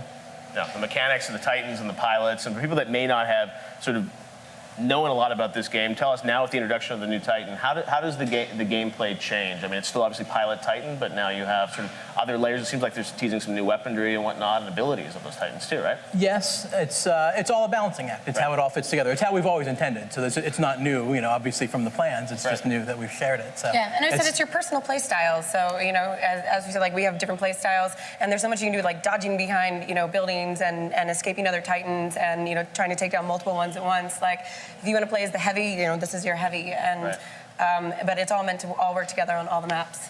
You know what? You seem really curious about it. We should show you some more later, if you got time. Yeah. Oh wow! Can I just have a copy of it? Yeah, we can arrange that. Now, yes! We've seen, obviously, gameplay on a couple of different maps. Tell us about the different sort of game types. I mean, once you jump into this game, I mean, what are some of the objectives? Because you've got sort of this light campaign, but they are not doing, a lot of games do single player and then do multiplayer. And with Titanfall, you guys are kind of blending everything into, one interesting sort of multiplayer blended with campaign, I guess, right? Right. We're trying to bring some story into. It's not, we're not trying to hit you over the head with it. We're not going to ruin the multiplayer experience, but it's about bringing that world to life, making it more evolved, making it more believable and immersive. So. Yeah. And for players that are competitive, we have our classic mode. So you'll be very familiar if you just want to go online, shoot around with your buddies, kill stuff, and ignore the sort of cinematic multiplayer stuff. Right. You can do that as well. Yeah, it's interesting. But it's still integrated. We have some guys around the office that will only play story mode. Okay. They're just like, this is so great, I love it. And then there's some guys that want to play, just traditional mode. Now, you're teasing this Hammond Robotics. Your sister company, as you said. So Hammond what's the story? Hammond sort of makes these Titans? That's right. Okay. It's not the catering company that feeds the robots? They also feed the robots. All right. What do they feed them? And change the robot diapers. Okay. There you go. So you've got two Titans that you guys have talked about here. Is that it? Are there only two Titans? Like I said, we have some other footage we'll show you later if you got time. Okay. There is more Titanfall, believe it or not. Joel. Believe me, Geoff will follow you out of here like a puppy. He's been talking about it. There are lots of great things. We've got the concert of GTA, and then after the concert, you guys are going to come back, and we're going to show a little bit more of Titanfall. But we do have Twitter questions for you guys from the community based on that footage. Joel, do you want to do the all right. honors? Silent Jag, of course you know Silent Jag, asks, heard about campaign elements within multiplayer, which is great, but can I still play I guess we've answered this question. The answer is yes. Yes, you can still play the traditional way. Austin G909, I wonder where he's from, asks, will we see any Kinect integration? We will not. We will not. Ha ha. Nailed it. Yeah. Like that. You don't even, you know why? You don't need to. Right. You don't need to. Yeah. Didn't fit the game. What, driving a robot isn't enough for you, dude? Relax. No, it's amazing what you guys have been able to do, obviously, with the look and feel of this game. That's why I can't wait for people to get their hands on it, because it really does play incredibly well. Well, we can't wait to see more of Titanfall in advance of March. And as you guys tease, we do have some more to show you guys of Titanfall that will come up after the Grand Theft Auto 5 concert, which is happening outside. You saw Loiter Squad, but we've got an amazing lineup of artists all scheduled, including Tyler, the Creator, J-Rock, The Game, and Woody Jackson, Oh No, The Alchemist, all the guys who put together the score and the soundtrack. They put together this amazing performance that will blend together the score and the soundtrack. It's going to be a lot like NBC's live Sound of Music last week. With less Carrie Underwood. Less Carrie Underwood. Did I miss that? I totally missed it. Oh, too busy working on the game, DVR'd. guys, right? Exactly. All right. We're going back. All right. Well, stick around. We've got another Titanfall world premiere at the end of the night, as Vince teased. So there'll be more for that. All right. Here we go. Ready? Yep. It's been an incredible night. I haven't tweeted or streamed this much since that time I ate those bad clams, but before it's over, we teamed up with Rockstar Games to bring you something very cool. Grand Theft Auto, we just kind of talked about that. I don't know, I'll just keep reading. I'm sorry, I kind of stole it. Not at all. No, it's fine. You said it in Canadian, I'll say it in American. And Grand Theft Auto 5 won Soundtrack of the Year, and now the game's signature. Oh, we really just said this. I know, I totally stole. Not at all. Yeah, I'm sorry. I think people are. You want to hear it again? One of a kind, one-time only musical performance. Here's Loiter Squad to get things started. Guys, outside. Do it. Hey, wow. Hey, thanks, guys. You know, my favorite character in Grand Theft Auto 5 is Trevor. What about you? I normally like to sit on the toilet backwards so that I can eat and also poop. You know what I love? I love to have fun. I like killing old people. I like to run in the woods and sack all the animals so they kill me. I love driving in an expensive car, hitting someone into a wall, getting out and beating their ass messing up my car. You know what I like? I like climbing up to the height of a tall building. That is the great thing. I love Grand Quick Theft Auto. question. What about you guys love Grand Theft Auto? Yeah? Grand Theft Auto 5? Yeah? It's an amazing game. Very amazing You can game. buy a baseball bat. And some guns. I think it's really good for the youth. You ever just jump on cars and just... Especially with Trevor. Oh, the cross-dressing just gets to me. You can punch a man. You can shoot the wall. You can buy cheese. My suit has shoulder pads. You can shoot the wall. I love driving the cars. If you get a big enough gun, you can kill a lot of people. And shoot the wall. You can buy cheese. Yo. Also kill hookers. And guess what? Thanks, guys, but here it is. Rockstar Games presents the music of Grand Theft Auto 5!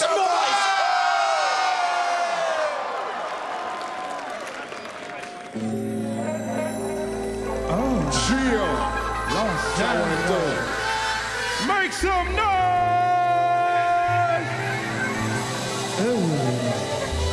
Chill. Yeah. Welcome to Los Santos. Yeah. Where it's easy to catch a case. One times patrol with a pic of your face. 4 deep in the lack, that's jack mode. Underwear to set neutral dress code. Drive-bys trying to pull Grand Theft. Bandanas on the antennas, neighborhood depth. Rats fucking niggas for ends, bitch, please. Easily, friends turning to enemies.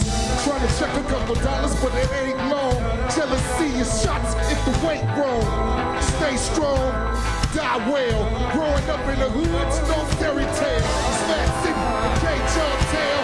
Welcome to the city where it's dead in jail. Steady eat good, we pull licks. Staying deep like OGs in jail pits. Welcome to the land. Welcome to the land. Welcome to the land. Slaps a couple birds in your head. Welcome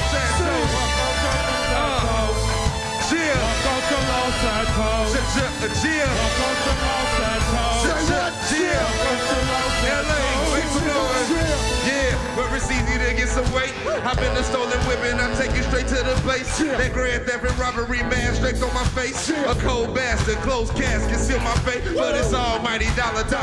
When we doing what we do, you know we do it proper. And all these doctors and psychiatrists can't save me. I'm crazy. Every day these Los Santos streets gon' pay me. It feel good, don't it? Good smoking West Coast and on every hood corner. I drop the top in the beach. Heard it's fun in paradise, yo, that's the word on the street. Don't let the palm trees and pussy get you swept off your feet. I'm saying flames in these sun rays. Evil seeds getting paid, cradle to the grave. You can try it if you want it, ain't a thing sweet. The weather's fine, but it's cold on these rough back streets. Los Santos, nigga, welcome to the land. I said, welcome to the land. I put a bird in your hand. Welcome to Los Santos. Welcome to Los Santos. I said, welcome to Los Santos. Welcome to Los Santos. Welcome to Los Santos. What? Make some noise! Corona charges micro in that building. Chill. Much love.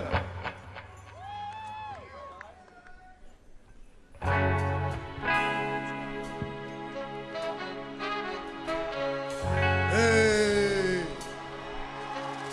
Make some motherfucking noise. Hands up. Hands up. Hey, keeping it. The hood gon' love it.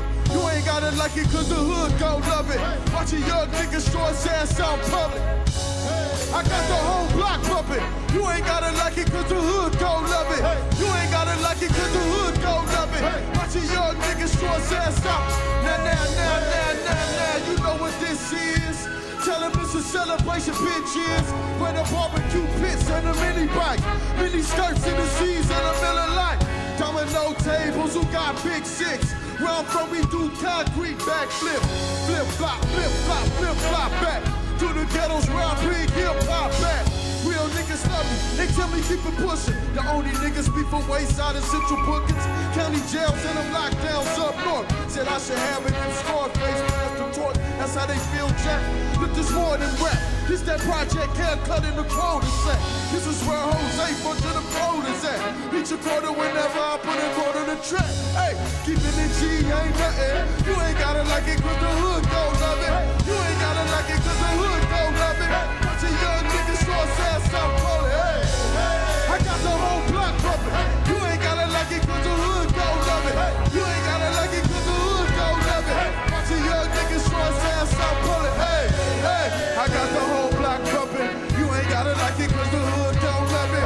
You ain't gotta like it cause the hood gon' love it. Bunch of young niggas short ass up calling. Hey, I got the whole block pumping. You ain't gotta like it cause the hood gon' love it. You ain't gotta like it cause the hood gon' love it. Bunch of young niggas short ass up. The whole girl tell me I'm the shit. I break them off so they can buy them some outfits. I buy their sons a pack of peppers, some new Jordan. Give them the game, school them on what's really important. That's how I was raised. The OGs had me 13 fresh off the porch, slanging cabin. But I'm wiser now, showing my young niggas it's at the waist to get them dollars and funds, nigga. Coming down in the old school, so cool. Whip like a fireball, call it Goku. You don't know the tribulations that we go through. Put your ears to the speakers, I'ma show you. Hey, I paint a picture so perfect. Hit my CD, you see Mona Lisa in person. Hey, courtesy of a honeybee. Got my grips and essays in all reach. One West. Hey, you ain't gotta like it cause the hood don't love it. Hey, you ain't gotta like it cause the hood don't love it. Hey, bunch of young niggas short ass on pony. Hey, I got the whole block pumping. You ain't gotta like it cause the hood don't love it. You ain't gotta like it cause the hood don't love it. Bunch of young niggas short ass, hands up.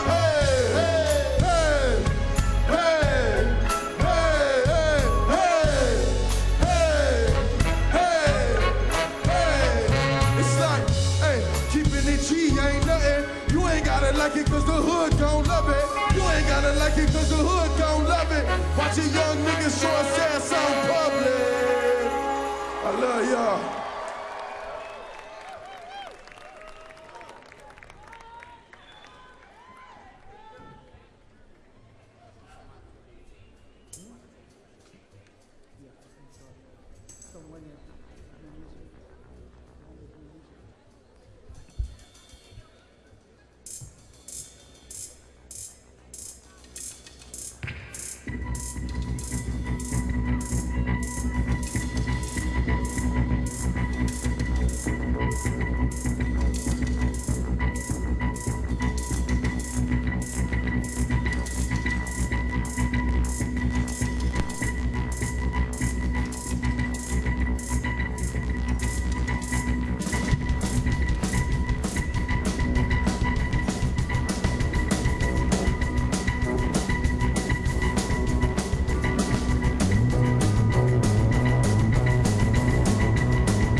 Get my people out them chains, nigga. I mean handcuffs. Time to man up. Put my hands up.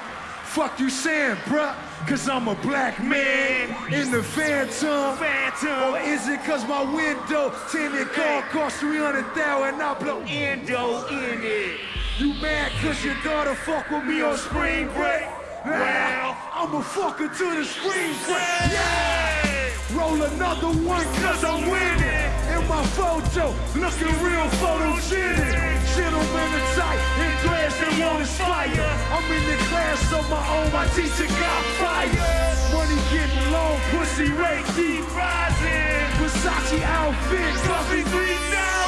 From the week I was getting from the week I was selling that chicken, no lemon pepper, no sweet and sour.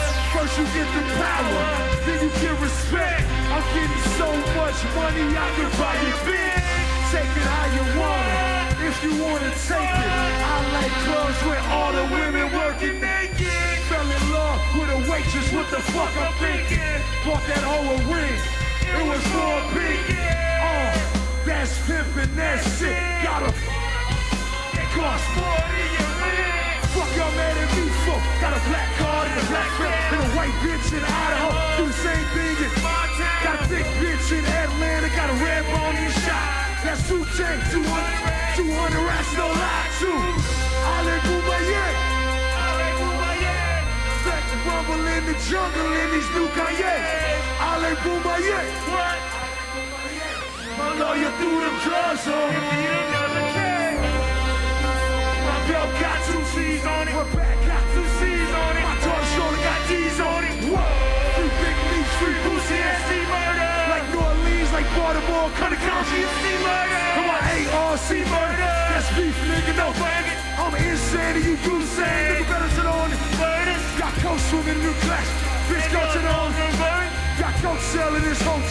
No half price, no retail. You a bitch nigga, no female. I smack niggas freeware. I'm on the block like detail. I got the white, no retail. Like a little nigga in Africa. But I was on toe neck gay. And that's real shit. Don't know with it and no more than gay. But they yelling, Alleluia. Word. Word. Thank God that a nigga seen it. Come on. Alleluia. Alleluia. Right. Chopper and a bottle, fuck it. I take my case to trial, higher than Robbie Kardashian, Johnny Cock. I see things, I think big, I think smart. Inhale smoke, Hawaiian tree bark. Humble yourself, you're not a G, keep it one with yourself. They can play with the cause I keep one on the shelf. I got rifles and labels, shoot it just like the labels. You right up a label, now you checking the paper. Gold medals on my belt, I call him Michael Phelps. Shoulders better than this one, I call him bottom shelf. They be talking the bars and thinking nothing at all. On the road to the riches, and I'm tagging the law. Let's just answer the door, it's that ass and I'm gone. Disrespect to me, I'm boss and I'm fashion and crawl. I'm waving the tank, titty singing the Mac. And stand doors in the back. I got a bitch that look like Layla Ali. Got a call from skateboard, breaking nigga back. Speaking skateboard, red tune. Fuck with him, I break a skateboard on the nigga back. 2 chains, skateboard on the nigga track. No lie, already got a black. Mama got a house, brother got accounts. Just to think a nigga like me started with an ounce. Bad bitches and deep boys, we pick them out. If the niggas pussy, they cushion, we kill them out. It's the voice of Rodo's intelligence. If you got work, go to work, don't work, it's your blessing. For resident, word to Muhammad, that triple beam is heaven sent. Riding through the jungles in that motherfucking plane. That's a great ghost with the ears on it. Swimming through the hood like it got ears on it. Tell them, you know I got that work on the foreman grill. Got the motherfuckers in. Got a nigga feeling like everybody put your motherfucking hands up. Yo, Alleluia, Alleluia. Thank God that a nigga see another day. Alleluia, Alleluia. Gotta chop in the bottom, fucking let it straight. Alleluia, Alleluia.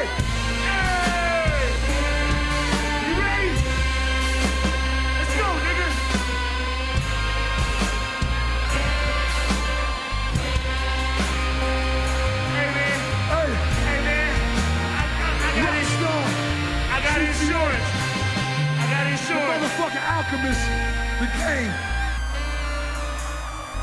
I hear my Allez-vous maillé. I hear my Allez-vous maillé. Put your motherfucking hands in there and make some noise. Let's get the fuck out of here. Hey, good job, fellas. Good job.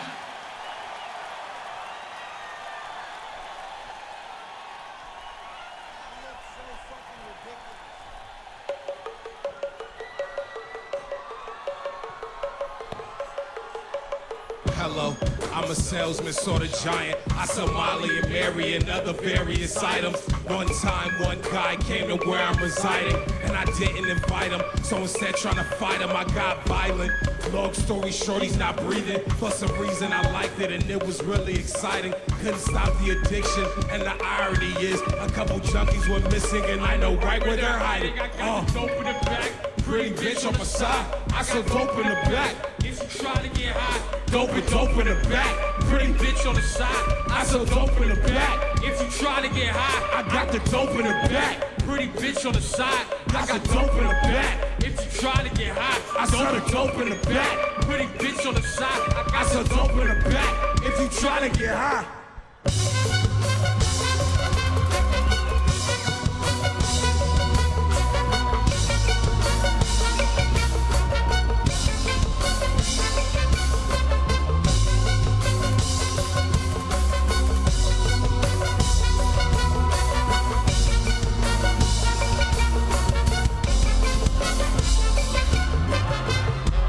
Task force brought into my fortress.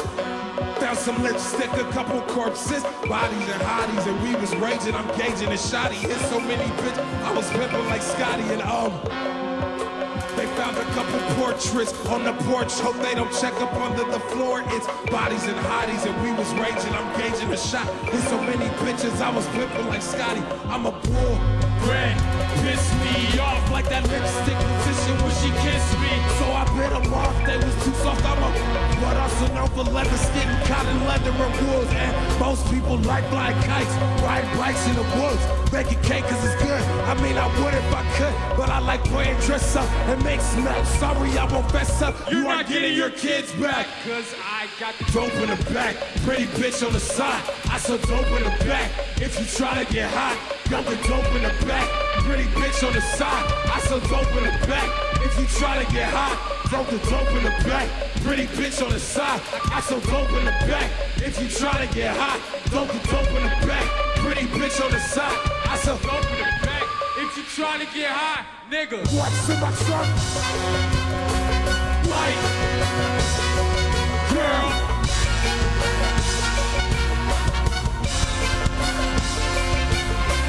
What's in my trunk? White girl. You need a warrant, officer. You can say I kill him if my product does it. Couple basement stairs where I drunk him down. It's pretty disgusting.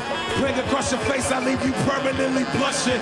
Blood, nosebleed drugs. I cook you in the oven. Yeah.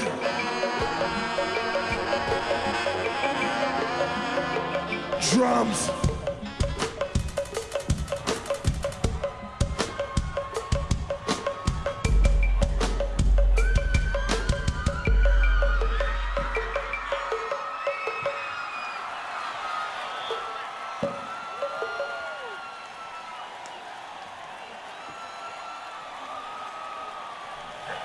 What? He just took his shirt off. Now we're cutting away? Fine. There's more to come, though, Joel. Of him undressing? No.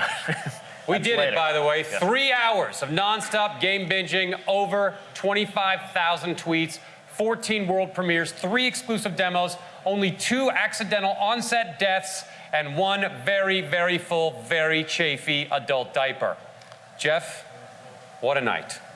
Yeah, I thought that incredible performance of the Music GTA, and there's actually more to come. There's more to come. Chain Gang in 1974, the song that you've heard on that trailer, TV spot. How many times did you hear that when you played the game straight for 30 hours?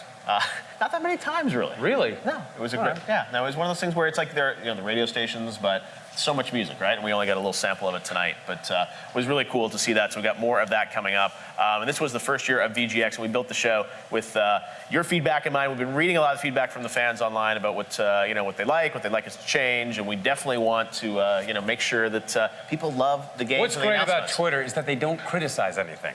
It's just positive all the time. It's great. Well, this show is designed as a celebration of our industry and being out there to talk about the amazing games, the amazing creativity in this business. And which television are you taking home with you? This one? This is the 80-inch. It's pretty nice, right? Oof. Yeah, I'm just going to carry this on my back. All right. Well, we're going to end a lot of cool games. So what are you going to load? I know you were at the Xbox launch party. You've got your new next-gen consoles. You've got your PS4, right? So which of these games do you think Joel McHale is going to put into the district? Well, I know you hate everything other than Titanfall. Yeah. So that is weird for me. Yes. But Destiny looks great. Saw that from Bungie, the creators of Halo. Yeah, that looks terrific. And the one with the sledgehammer, that's what I'm just going to call it. No, Titanfall looks pretty amazing, and the guy who created it's right over there. Yeah. And he's got that crazy shirt on, that looks like he stole from the Kardashians.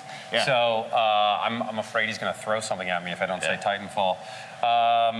Boy, and I do like. I'm going to show my kids the tropical freeze.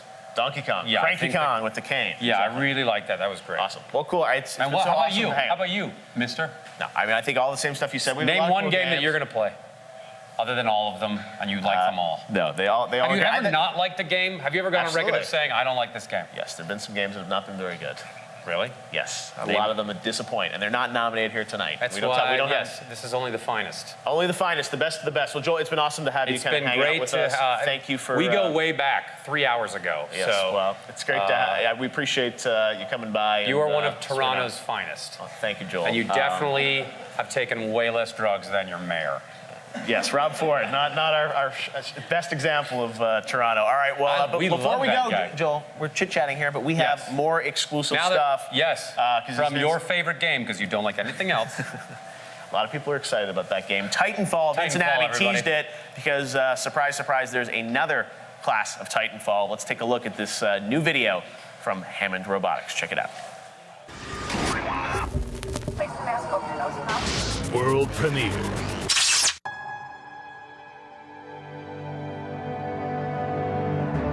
With Hammond Robotics, you've seen the latest advances in military personnel hardware, supply-based defense systems, and suborbital targeting systems. And of course, the latest in Titan technology. But the future in Titan tech is closer than you think. We present the Strider.